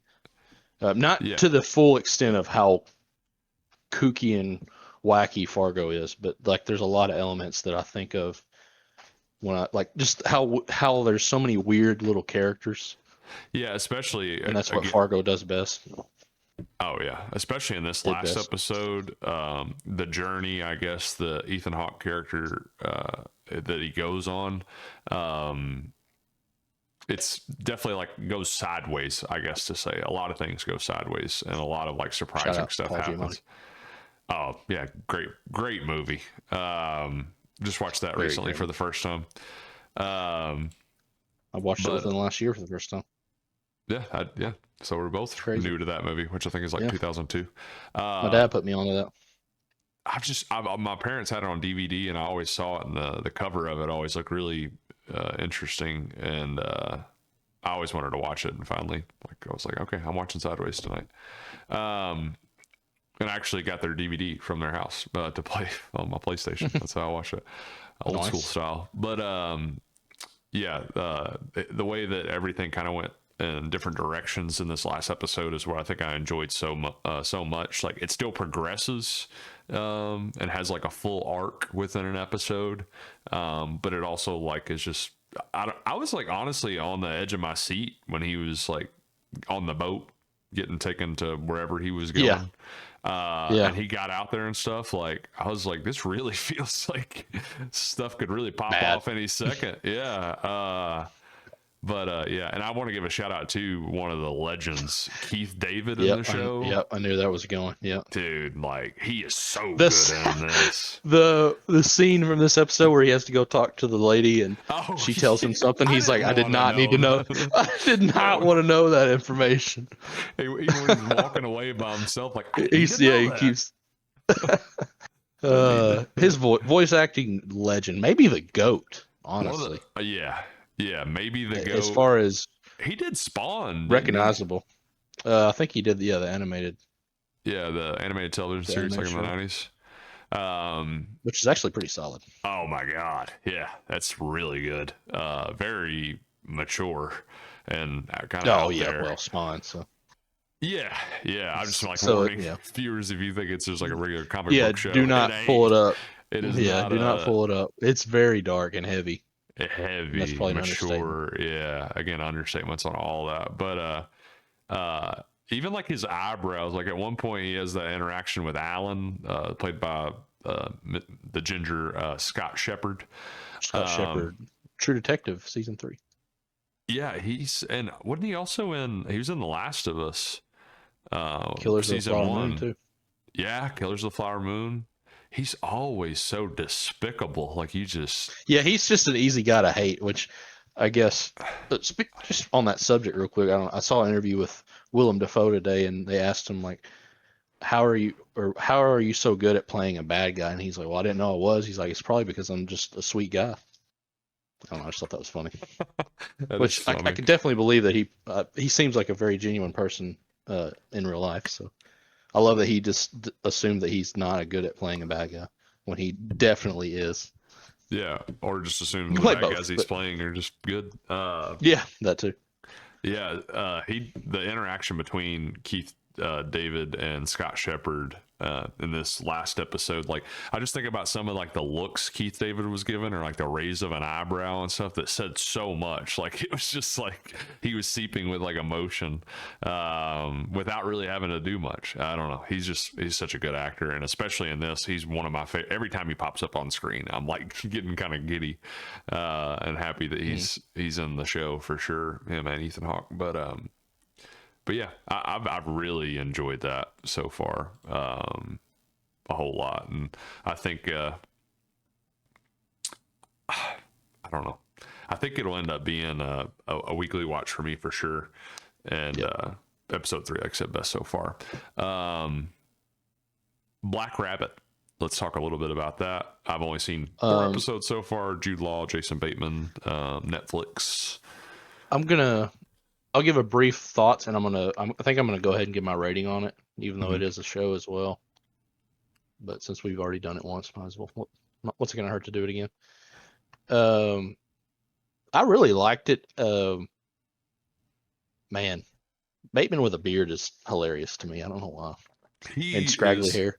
More unrecognizable in this role, I feel like, than most of the ones he's done. Yeah, and it's a lot more different, because he went from being kind of the comedy guy, I guess to say, the straight guy in comedies, clean cut, dad vibes, horrible bosses type, to his serious turn and stuff like Ozark, what's the Outsider on HBO Max, even Carry On last year with Taron Egerton. That's such an underrated movie. Yes, dude, so good. Highly recommend for anybody. I think it was a Netflix film. It was. Yeah. As we get into like the Thanksgiving and Christmas season, I'm definitely going to rewatch that movie. But I feel like that's even like different than the serious turn he took for that stuff. Like, he's a different, I don't know. And The Gift. Oh yeah. I meant to mention The Gift. How could I not mention which was a long time before all these, but. Yeah, that was his first real serious turn, I felt like, was The Gift, and incredible movie. I still think maybe his best acting performance, possibly. I think it definitely is, in my opinion. But yeah, in this, he's so different than I guess anything he's ever played before. It feels like with his character. I mean, all I had to hear was like, "Oh, Jude Law, oh, Jason Bateman playing brothers." Okay, I'm in. Like at that point, two of my favorite actors for sure. Love Jude Law in the show as well. A lot of the production design within the show, like the club, or even like in Jude Law's like home, like it just looks so rich and beautiful for a lot of things, but like not to the point where it's like unbelievable or like uber wealth or whatever. It's just a nice little, I don't know, which they dig into that in the show too. Gotcha. But you said you were going to give a rating. I'm sorry, I interrupted. I'll just give my quick. Yeah, you're good. I'll just give my quick rating on it. I think for the full season, I'm going to give it a 74. Okay. I really liked it. There were times, and just me personally, there were just times in some episodes where I wasn't interested in what was going on the screen because it wasn't anything to do with Jude or Jason Bateman. Yeah. But I will say this: the what's the guy? He was in Coda. Gosh, he's the guy at sign language. He was in Coda because that was the whole point. What is that guy's name? I'm trying to find him on.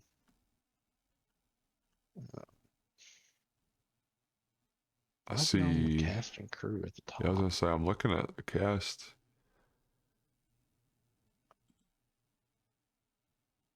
Troy Kotzer.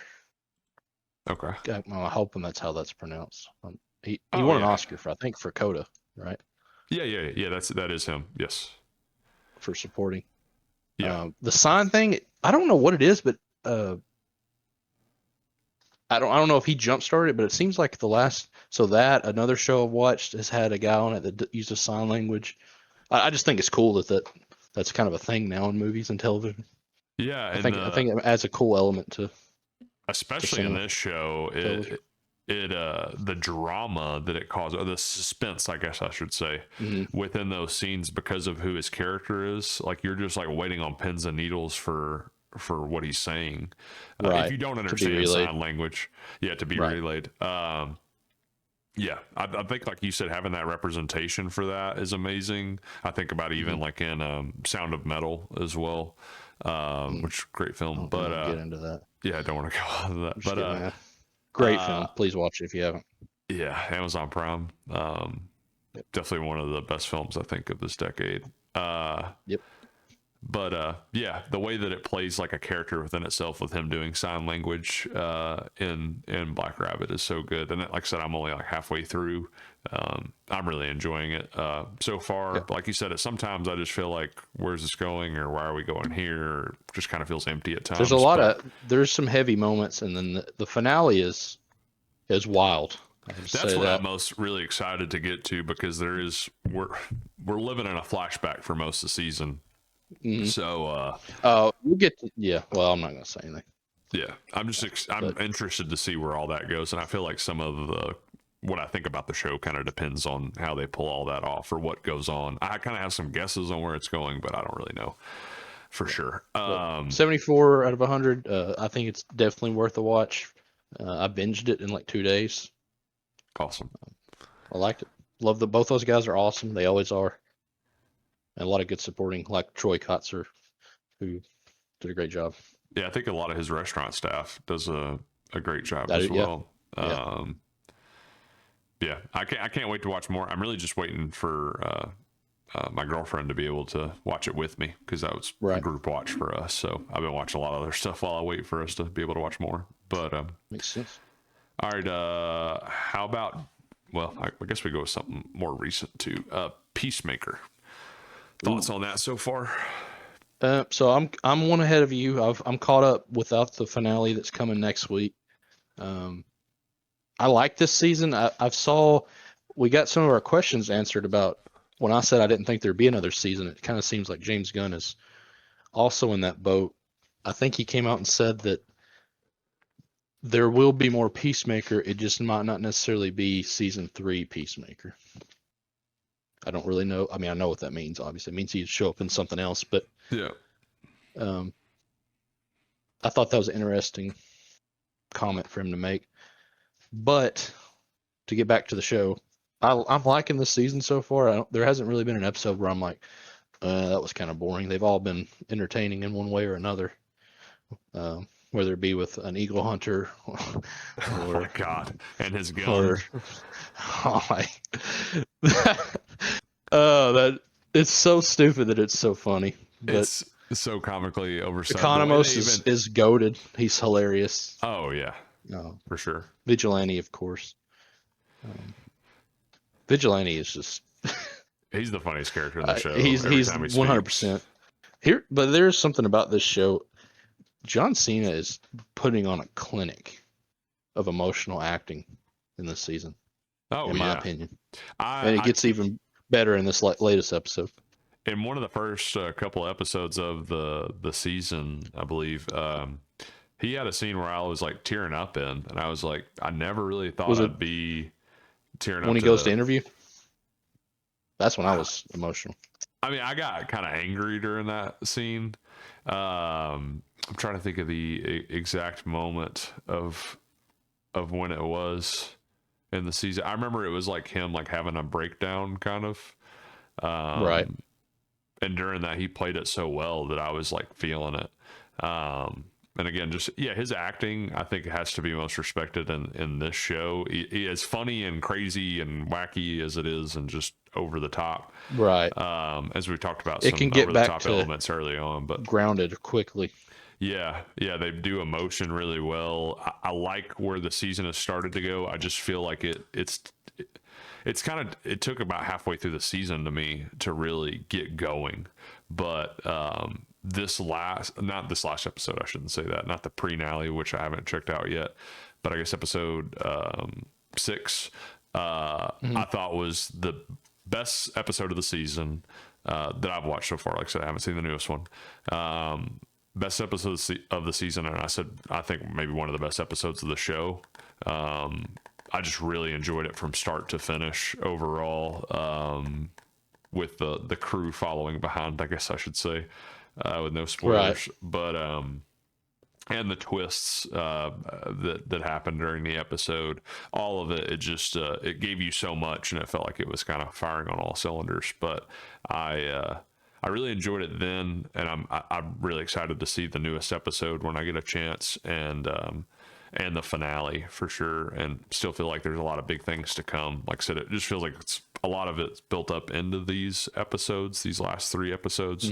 But I felt like it took maybe a little while to get to that point. I thought there was some filler, I guess, towards the beginning, or stuff that just kept happening. Like for instance, Peacemaker and Harcourt, like the back and forth there was not going anywhere. Like it was just hitting a brick wall over and over again. I get that it's building that up for other things, but it's just like some of the emotional elements just kind of got overplayed out early on for me. But yeah, overall, I have really enjoyed the season. Like I said, with last week's episode, really picking up to me, and like one of my favorites. A lot of laughs and a lot of good emotions, and like I said, twists. Anyways, Absolutely. Yeah, excited to see next week's finale. Last thing on our reviews, which we've almost at an hour now just talking about reviews, so sorry if people have not seen any of this stuff, but Demon Slayer Infinity Castle came out, I think we said 2 or 3 weeks ago. Got to check that out. Opening weekend. Demon Slayer is one of the few anime that I'm at least caught up on, I guess I should say. One of my favorites as well. You've read the manga, and you know how it all ends, so it's a little different, I guess, probably perspective for you. Me, in a way. For me, just being a casual, I guess, anime fan and not seeing much anime. Yeah, just seeing where it's going and just taking it for what it is, I guess to say. I enjoyed it. I just thought it was really long, and you could feel that at times. And out of a over 2.5 hour movie, it feels like 2 hours of it were flashbacks. I get that that's a regular element used in anime, but at least on a big screen format and stuff, and with a packed audience. I mean, like, it was a Friday night. There was not a seat open. There were people dressed up for it, people yelling out during the movie and stuff.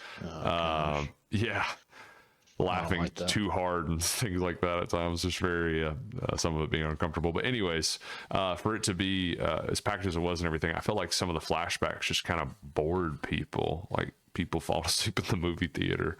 I don't know. I enjoyed the last flashback, I think, the most, of one of the main villains in the show, who was introduced in Mugen Train. Talk about having such a like we talked about earlier with with Morrow, like having a 180. Dude, you talk about a complete 180 with his character going biggest from, one I've maybe ever. And really, not ever, but it is a huge. That seems to be like what, and I feel like I'm constantly reminded of that, but I constantly forget it too. That's really what Demon Slayer is about.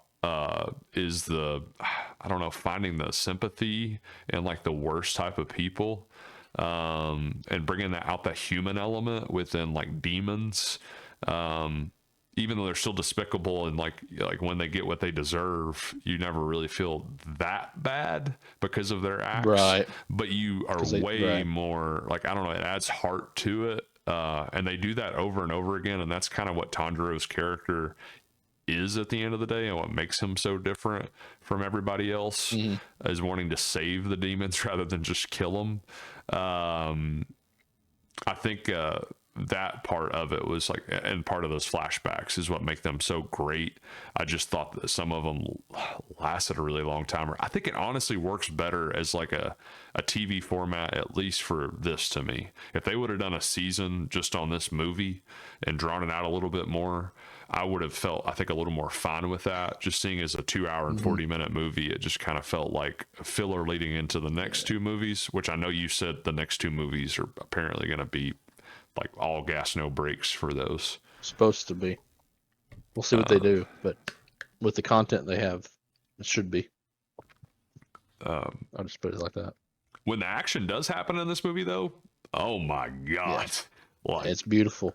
The water Hashira, who I always forget his name, that was amazing with his fight scene towards the end. Just the animation is like just out of this world, unbelievable. Like, legit out of this world. And like I said, that last flashback really, to me, like, was so amazing. Love the Channing Tatum voice acting. He actually did such a good job. But I watched a video of him doing it. It's pretty cool. That's awesome. I'm just glad to hear that he's apparently like a fan of it, and nerds out like the rest of us. But yeah, I enjoyed it overall. I just I could have used less flashbacks, more action, but I get that again, it's setting up more. I also say too, I love Zenitsu getting such a, some people say like not a huge presence with his stuff, but just having him being one of the central characters within the movie. Like, he's my favorite character in the show personally. I know he's annoying as all get out, and people get tired of him so much, but I think that's why I also love him. I don't know. And just his switch ups between comedy and seriousness is unbelievable. Like, whenever he just really gets serious. But I know there wasn't too much built up with the character he was fighting, but I still just really enjoyed that sequence as well. But if I had to give it or you want to talk more about your thoughts? I just kind of took over the. I don't know. I mean, you kind of nailed most everything. I liked it. The animation's crazy. Yeah, I agree with the flashbacks, which I think I told you, and well, I don't know if I told you. I think Andrew and I told Paul that there was a lot more. I know as most people wouldn't want to hear this, but there was more action in this movie than I expected there to be.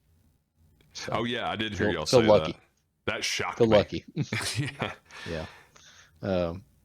Overall, grading wise, I'm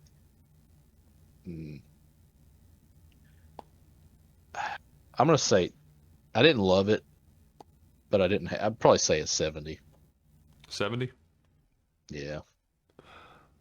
just because it's just the next two is going to be different for me, I'm sure. But yeah, I think I'd go. I want to say like a 76, probably for me. yeah, Yeah, I would say that. I just, like I said, I think what bothers me so much about the stuff that we talked about was how much it held the movie back for me. I think it easily could have turned into like a movie I love, like Mugen Train. I love that movie. yeah, very good. I felt like there was so much stuff kind of getting in the way for me. And maybe if I give it a rewatch and give it more time to sit with it and stuff, I may enjoy it. I don't know. One last thing I wanted to say about it, a very small element, was the Infinity Castle itself and how they show the unfolding nature of it and the students that are trying to map out everything. Yeah, it's very cool. My brain just felt like it was like just cranked up. Imagine getting stuck with that, Joe. Yeah, like trying to process that is just, I mean, it's like trying to process infinity. I get it. It's just the way that they animated it, the way that they built it up, all that stuff was really, really good.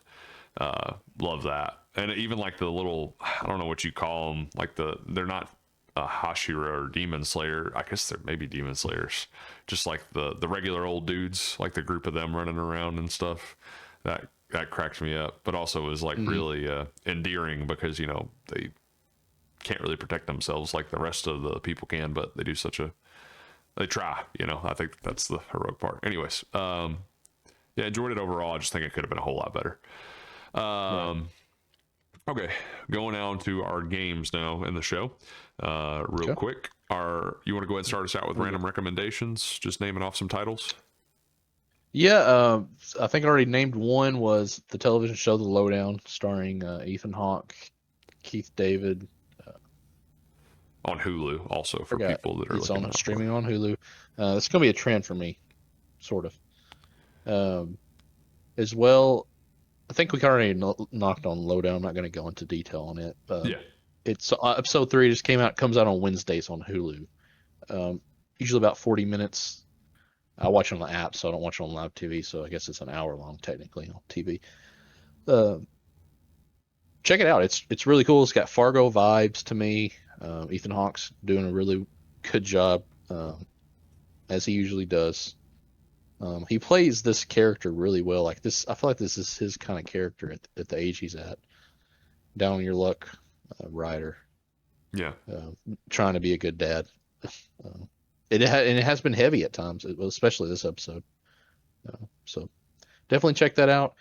Number 2 for me is a show that I'm like completely obsessed with right now. Only Murders in the Building. Steve Martin and Martin Short, and also Selena Gomez. I started, it's been on my list forever. I hadn't had Hulu until like the last, like, not even a year, like 6 months. And I finally got around to it. I didn't know they're on their 5th season right now. It's actually ongoing. Yeah, that's one of the few shows, you know, we complained earlier about how long it takes between seasons. That's one of the few shows where they're just pumping it out constantly. And Steve Martin is in my top 5 favorite actors of all time. So obviously I'm going to love this. He and Martin Short, not to sell him short, wink. They are, it's tough. That was tough. They are comedy gold by themselves, but put together, it's amplified by their chemistry. May be the best in Hollywood, honestly. I know it's not. I don't think I can argue with that at all.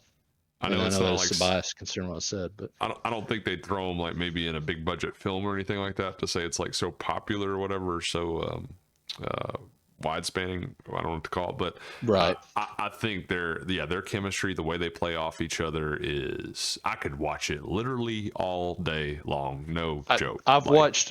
They're on their 5th season right now. I think they're almost done with it, like coming out live. But I have watched. I'm on season 4.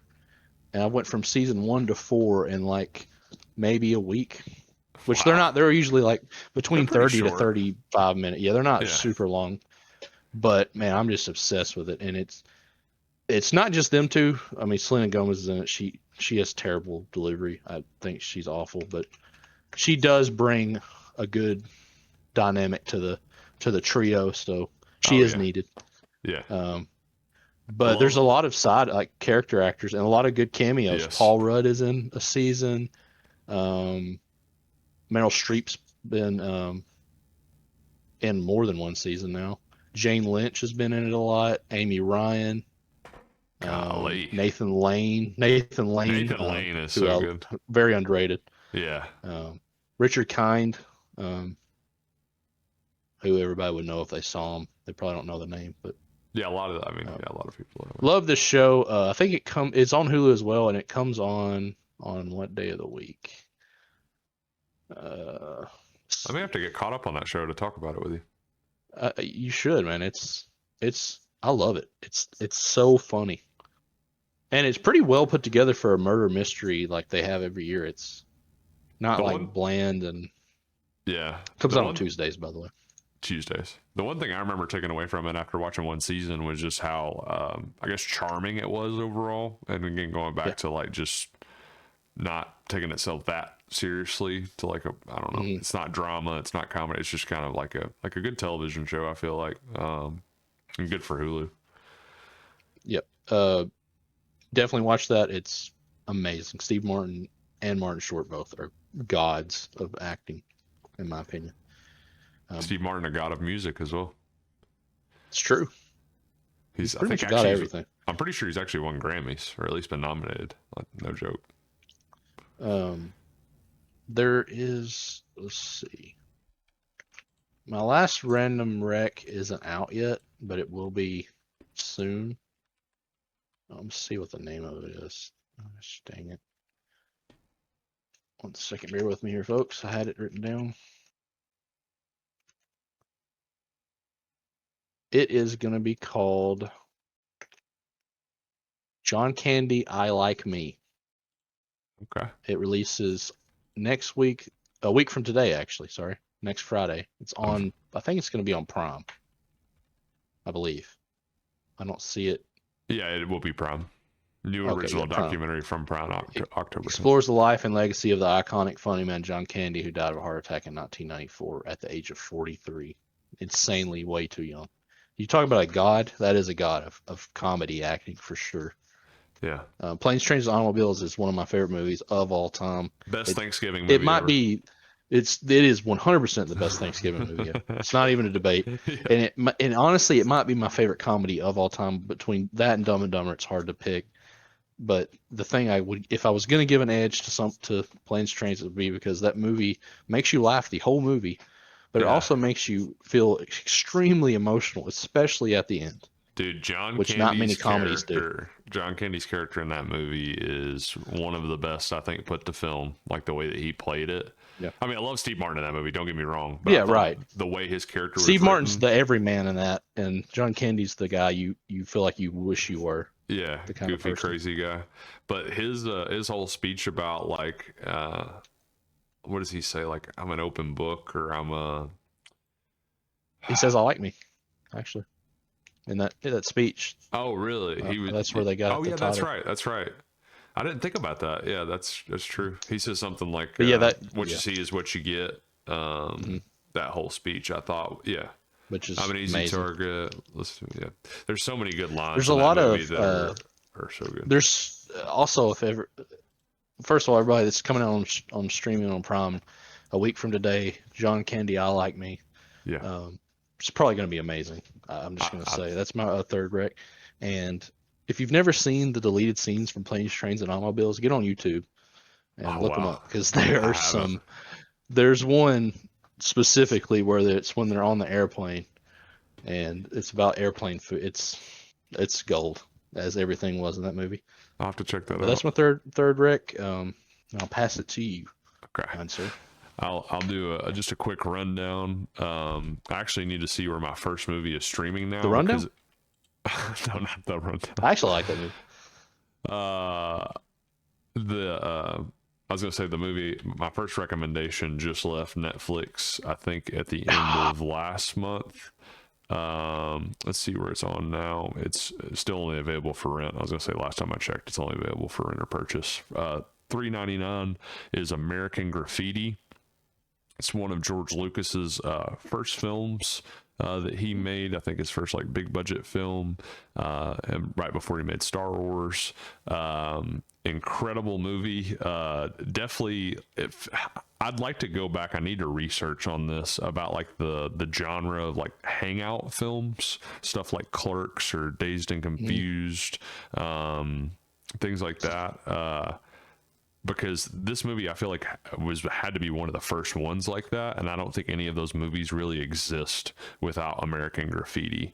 It capturing like, I guess, being like a time capsule for, I think it was 1965 maybe. I need to see the exact year, but the time period that it plays in, the simplicity of the film, and kind of all taking place in some of the same settings, and you're getting to see a lot of like big actors. Like Richard Dreyfuss is the main, I mean, I guess you call him main character. It's more of like a big cast that all play off each other, but he's one of the characters in it. Ron Howard, or young Ron Howard, which very young.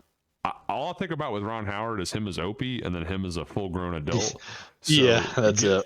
Getting to see him as like an 18-year-old in this was like really interesting, and his character was so good. One of my favorite characters, Terry, played by Charles Martin Smith. Paulie Matt, I guess is how you say his name, playing John. That's a great character as well. Wolfman Jack is in this movie.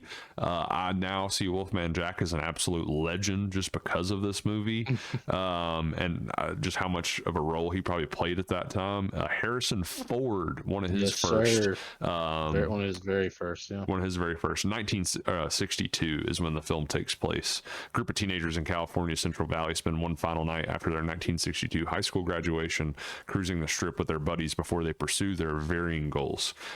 Again, like a Dazed and Confused sort of feeling, but way before that. And if you're a fan of like the 60s and 70s and kind of the hippie era, all that stuff, check out this film 100%. Definitely worth the price of the rent. I hate that it just left Netflix, and wish I would have recommended this earlier and checked it out earlier. It's just been on my watch list for years, and glad I finally checked it out. Loved it so much. But second one on the list, which we actually mentioned earlier, actually both my next ones we mentioned earlier in the podcast, crazy enough, The Penguin on HBO Max. Still don't think that show gets enough praise or enough watch as it deserves. It's one of the, I mean, I don't feel bad saying it, honestly, only based off one season. It's really one of the best television shows I feel like I've watched, period. Honestly, just based off the one season, each episode, like episode by episode, I could not wait. Like, it was like a countdown for me each week on when is the new Penguin episode coming out. I just loved it so much. Appointment television. It was really one of like the first thing since Game of Thrones for me. I know it's weird to say in the same sentence, the Penguin and Game of Thrones, but it was the first one since then that it was like, I'm going to be sitting down watching that show as soon as it drops, like no question about it. Like I'd cancel plans or not be able to go to things because like, sorry, Penguin comes out tonight at 8:00 on Sunday. I had to be there to watch it. So one of the best things I've seen for sure. Colin Farrell cannot be said enough how wonderful he is in this film, and the rest of the cast, and just where it all goes, kind of deep and dark, also funny at times. It's so good. So I'd recommend that to everybody. The Penguin. I don't care if you care about comic books at all. If this is the only comic book title thing you watch, make it The Penguin. Honestly, absolutely agree 100%, because it's not comic. You won't even see any aspect. There's no superheroes. There's none of that. It gets into the grit Batman and grime. Doesn't care at all randomly about Gotham for a while. He's busy. He's looking for Catwoman. Like, I miss you, baby. That's always the problem. Which is understandable, honestly. That's always the problem. I feel like even in, so many times early on, even in Marvel, with the way they expanded the universe, it's like, well, where are the new Avengers Daredevil season? New Daredevil season. Where the heck is Spider? Where's everybody at? Yeah, exactly. That's always going to be a question. But yeah, the Penguin is, like I said, the grit and grime that it shows of Gotham. We're delving more into Gotham's underbelly, like the character that Gotham is. Like, you felt that in the Robert Pattinson Batman movie, but it's so much more fleshed out here and so great. Number 3, There Will Be Blood. available for rent, I believe. After we badmouthed him, really. Also $2.99. Yeah, it's funny we get to come back to that and redeem ourselves. But There Will Be Blood, one of the best films, and maybe considered to be by some the best film of the century, or one of the best films of all time. Daniel Day-Lewis, Paul Dano, just them two alone. But Daniel Day-Lewis, maybe his best performance ever, maybe probably is Paul Thomas Anderson's best film ever. Just a legendary movie.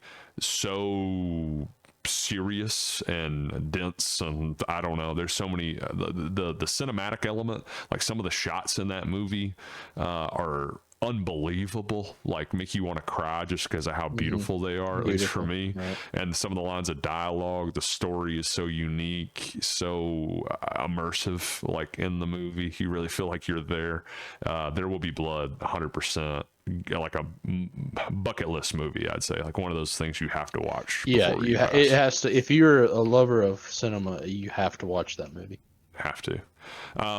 Okay, let's go on real quick to our blind rankings, 1 through 7. You want me to start out for you? Give them to me, you mean? Yeah, that'd be fine. Okay. All right, going first. There is a theme here, and you'll catch on. Oh, great. Going first, Good Will Hunting. Oh, Jesus, man. First, huh? First. All right.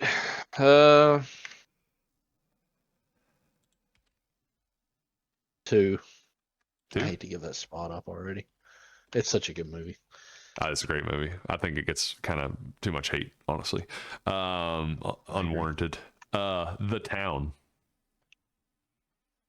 Okay, I already know what the theme is here. I think. I figured you'd catch on pretty quick. I'm gonna go. Maybe, I don't know. I'm gonna go 4 on that one. I like that movie. I don't love it. Yeah, I think it's really good. Like you say, Jeremy Renner, one of his best roles, I think, for sure. And Ben Affleck. The Departed.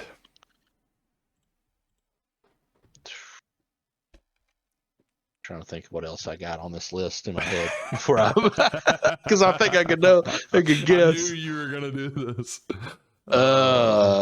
Man, I want to give this one 1. I wish I could have. I want to give it 3. 3. Okay. Yeah. I wish I wasn't. I wish I could go back. You wish you could know everything.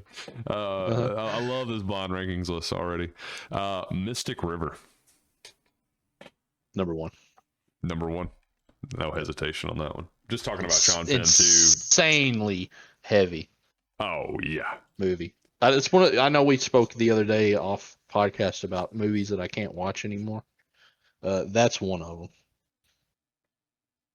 It definitely evokes a lot because of of emotion. What we talked about. Yeah. It's being I get what you're saying. Sean Penn, probably his best performance, I think, still. Oh man, that opening scene is brutal. Oh brutal. My God, that will live in my head rent free. Regardless of the situation of you and your family, like that should kill you. I was basically. Like 17 probably when I watched that movie, and it had such a serious impact on me. And like I said, his acting in that scene, one of the best I think of all time. Yeah.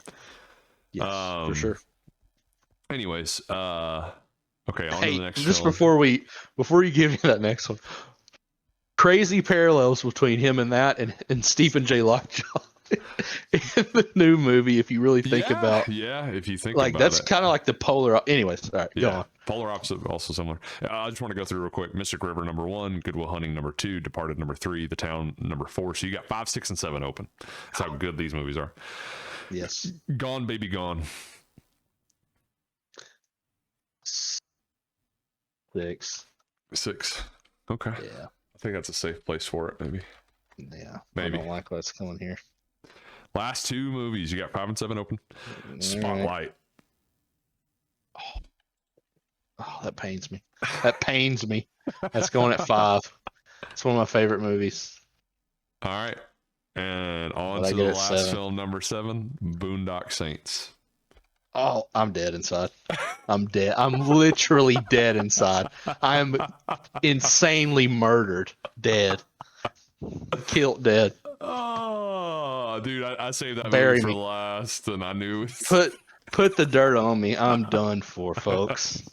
I'll never make a worse list in my life than this. And here's the thing.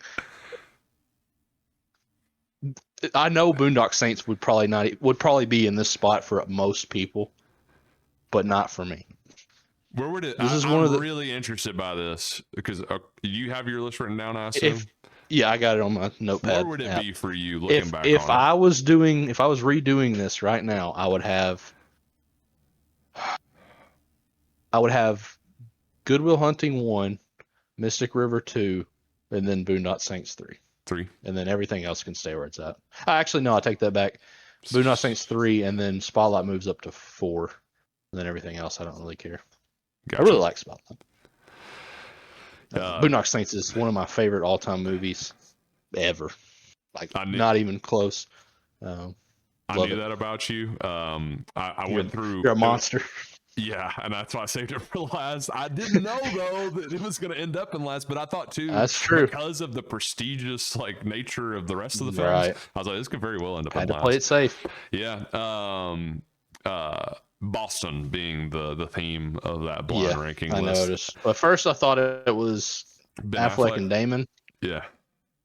But then, yeah. I thought about going with some lesser films like a Ted or something, but I just no, let's keep it all like top notch. Yeah, God, I'm glad you didn't do Ted. Yeah, I love that. You could Boondock Saints and 7. Probably my favorite podcast moment so far. I'm dead inside. I've been murdered. All right. If you're watching this in wherever country, just know that I've been murdered on the inside. All right. This yours has a theme as well, as we've been doing. I think it makes it a lot better. All right. There's a couple I've kind of been playing with, but if you're ready, I'll go ahead. Yeah, I'm ready. Okay.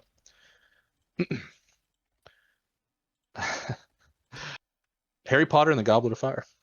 Ooh. Imagine if I just did all Harry Potter. Yeah. That's not it. It's not it, but I thought about it. Harry Potter's it, then it's going up higher than I think. That's not it. I'm not going to do that. I'm going to put it at number 3. Okay. I thought about 4 just because it's also the 4th film, but right. I'll go with 3 just to kind of be safe here. Wedding Crashers. Ooh. I do love Wedding Crashers. It's a gold. It's a gold one. It's one of those early 2000s comedies when we could make good comedies. I'm gonna go to my room and paint gay things. Like I said, when you can make funny movies. Yeah, that line is just so great the way it's delivered. I'm gonna go 4 on that one. What an interesting list already between these two movies. $1 Million Baby. Oh my gosh. I don't really like this movie that much, I'll be honest with you. That's a tough movie as well. Yeah, heavy. That's another one of those movies that I don't think I'll watch again. Not because it's not good. It's just it's tough. Heavy. I'll go 5. I don't feel great about that, but yeah, I'll go 5. I'm still trying to figure out what the heck this. Oh, is it a year? It's a year theme, isn't it? Could be. Okay, that's gotta. Yeah. Okay. Next one up, Sin City. Oh, I really enjoy Sin City a whole lot. The look of that movie alone, man. Watched it as a 13-year-old kid. Oh my gosh! What? Yeah. With the Elijah Wood stuff? Yeesh. That's. Ugh. I was not supervised that day. Oh my god, clearly. Dude! There's some really dark stuff in that movie. That's an understanding. Yeah. Shapes a man. Yeah. I want to go number 2 on this one. Between 2 and 6, I'm going 2. Go. All right, now how do I want to deliver this? 1, 6, and 7. Whew. I'm kind of nervous. You should be.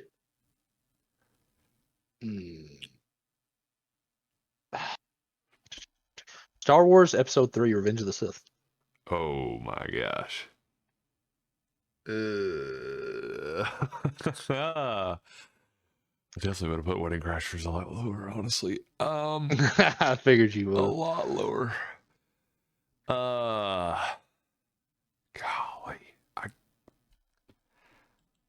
I guess I go 6. I hate saying that out loud because it's like my second favorite Star Wars movie, but probably top 3. Top 3.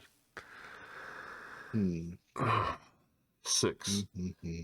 I could be sick with myself right now. You ready? Not as bad as Boondock Saints. Yeah. 1 and 7. How do I always do this? I feel like me and you almost always do this somehow. We were like trying to hold out for that one special one. Yeah. One we hate and one we absolutely adore. Right. Sideways. Oh, okay. Putting you in a bind here, son.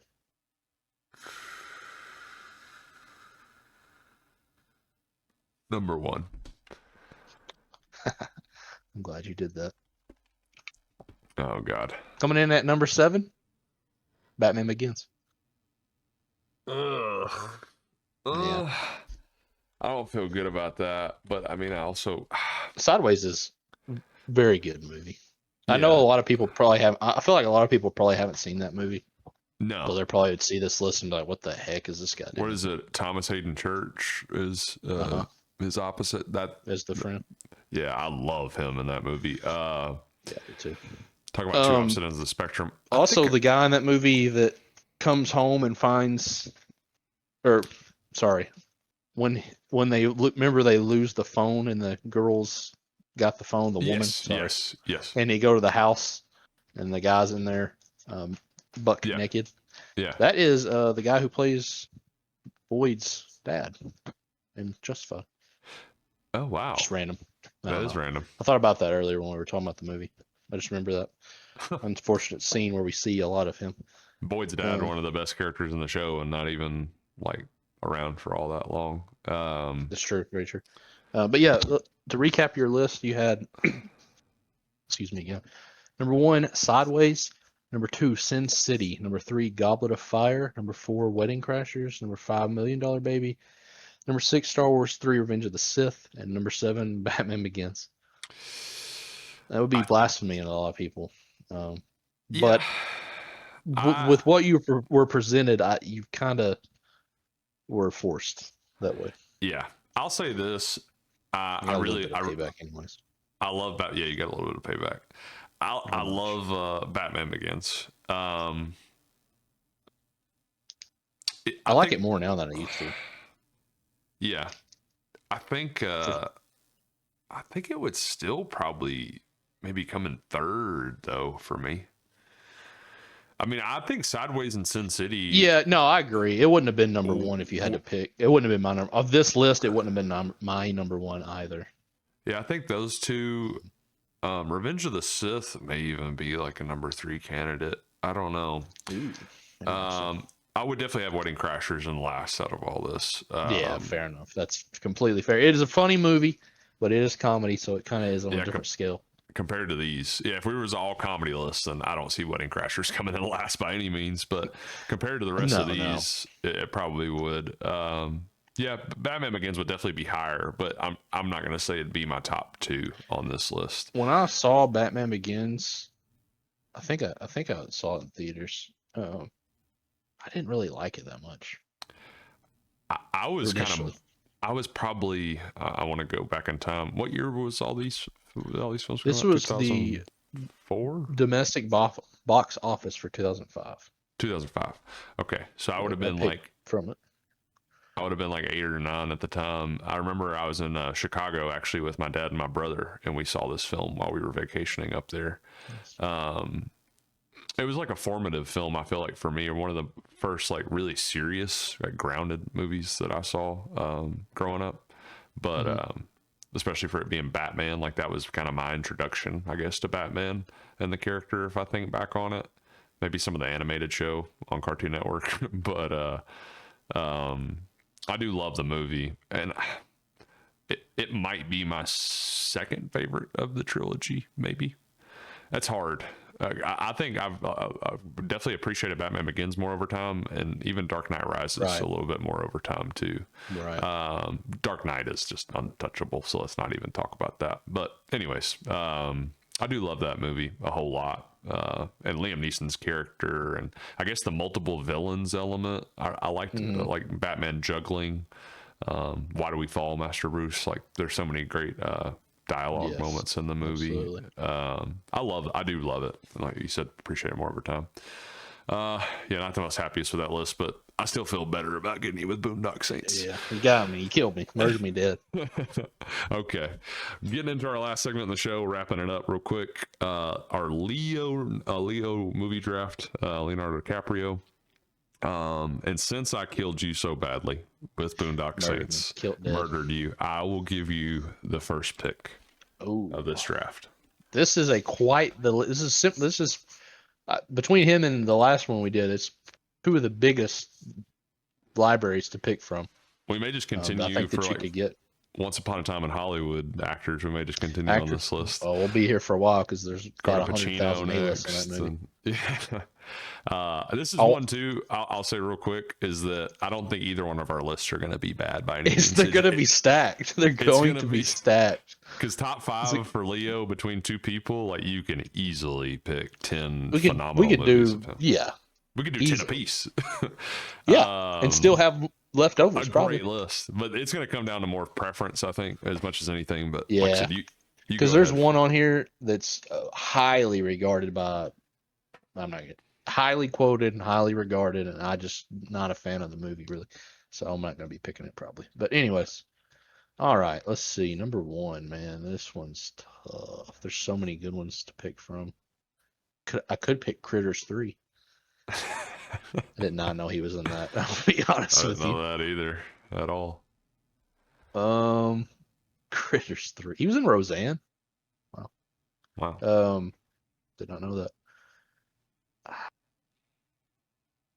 I had to wanted to pick for number one. I think I'm gonna go with Gangs of New York.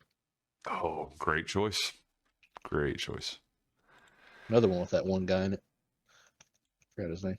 Yeah, I forget his name too. Only the greatest actor maybe to ever live. Probably not maybe. Probably is. I think the defining. Almost certainly is.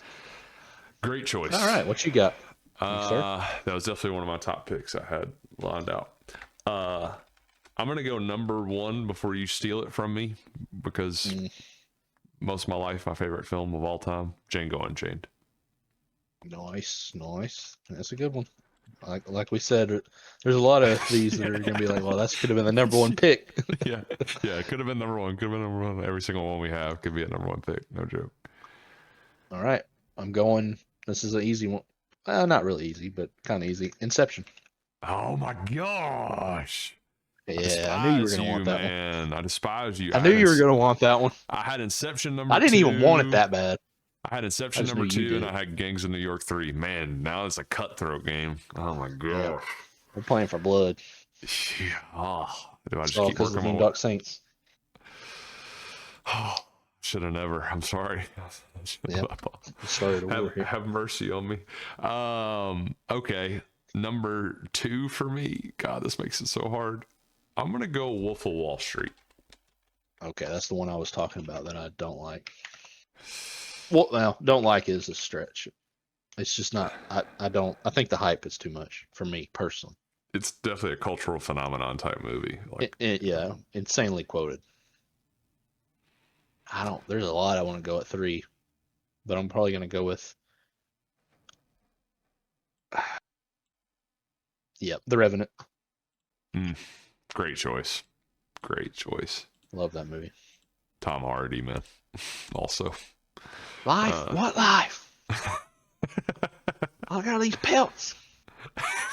I forgot all I think about that. I think I quoted that to Paul, and he quoted it to me like 1,000 times since that movie came out. It's been years since you said that, but I remember you used to say it all the time. All I got are these pelts.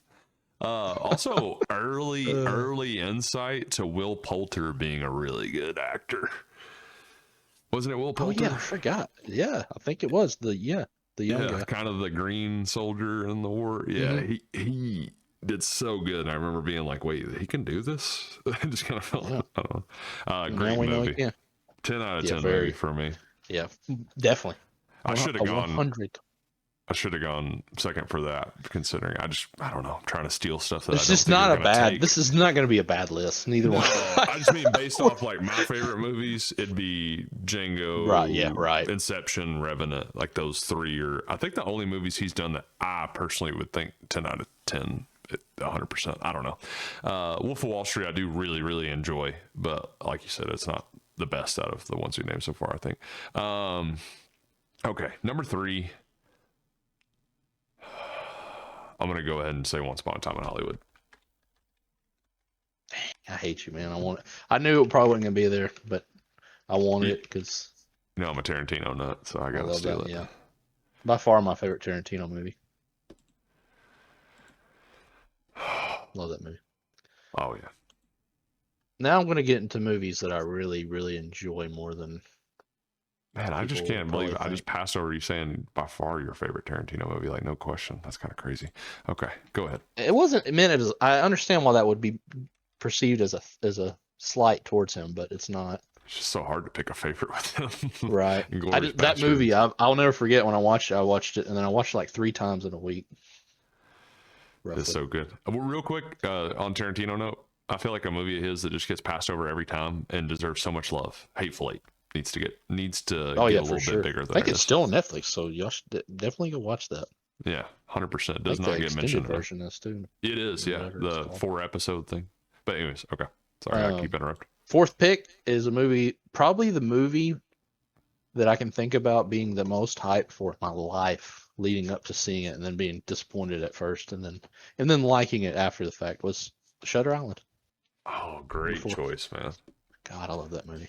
I remember choice. I remember riding to the Roxy with Paul Evan Patrick in his Explorer, I think, to go see that. And I was kind of like, wow, I didn't like that. And then I was like, you know what? Actually, I did really like that. Yeah, that's a tough movie as well. Yeah. Very tough. Shutter Island 4. Mind-bending. What you got? Mind bending. Great choice. I'm gonna go Blood Diamond, actually, at Ooh. number 4 for me. Underrated. I love that movie, man. Yeah, that is Love good. it. Our number 5s. Another one of my, probably, if I was rating this list on my favorites, this would be number 2 behind Shutter Island, and maybe 3 behind Revenant. Catch Me If You Can. I had that on my list, my little short list as well. So far, we've marked off everything on my list except for my last one. Yeah, we're literally the 10 I had written out. This could not even like happen. I couldn't plan That's this. awesome.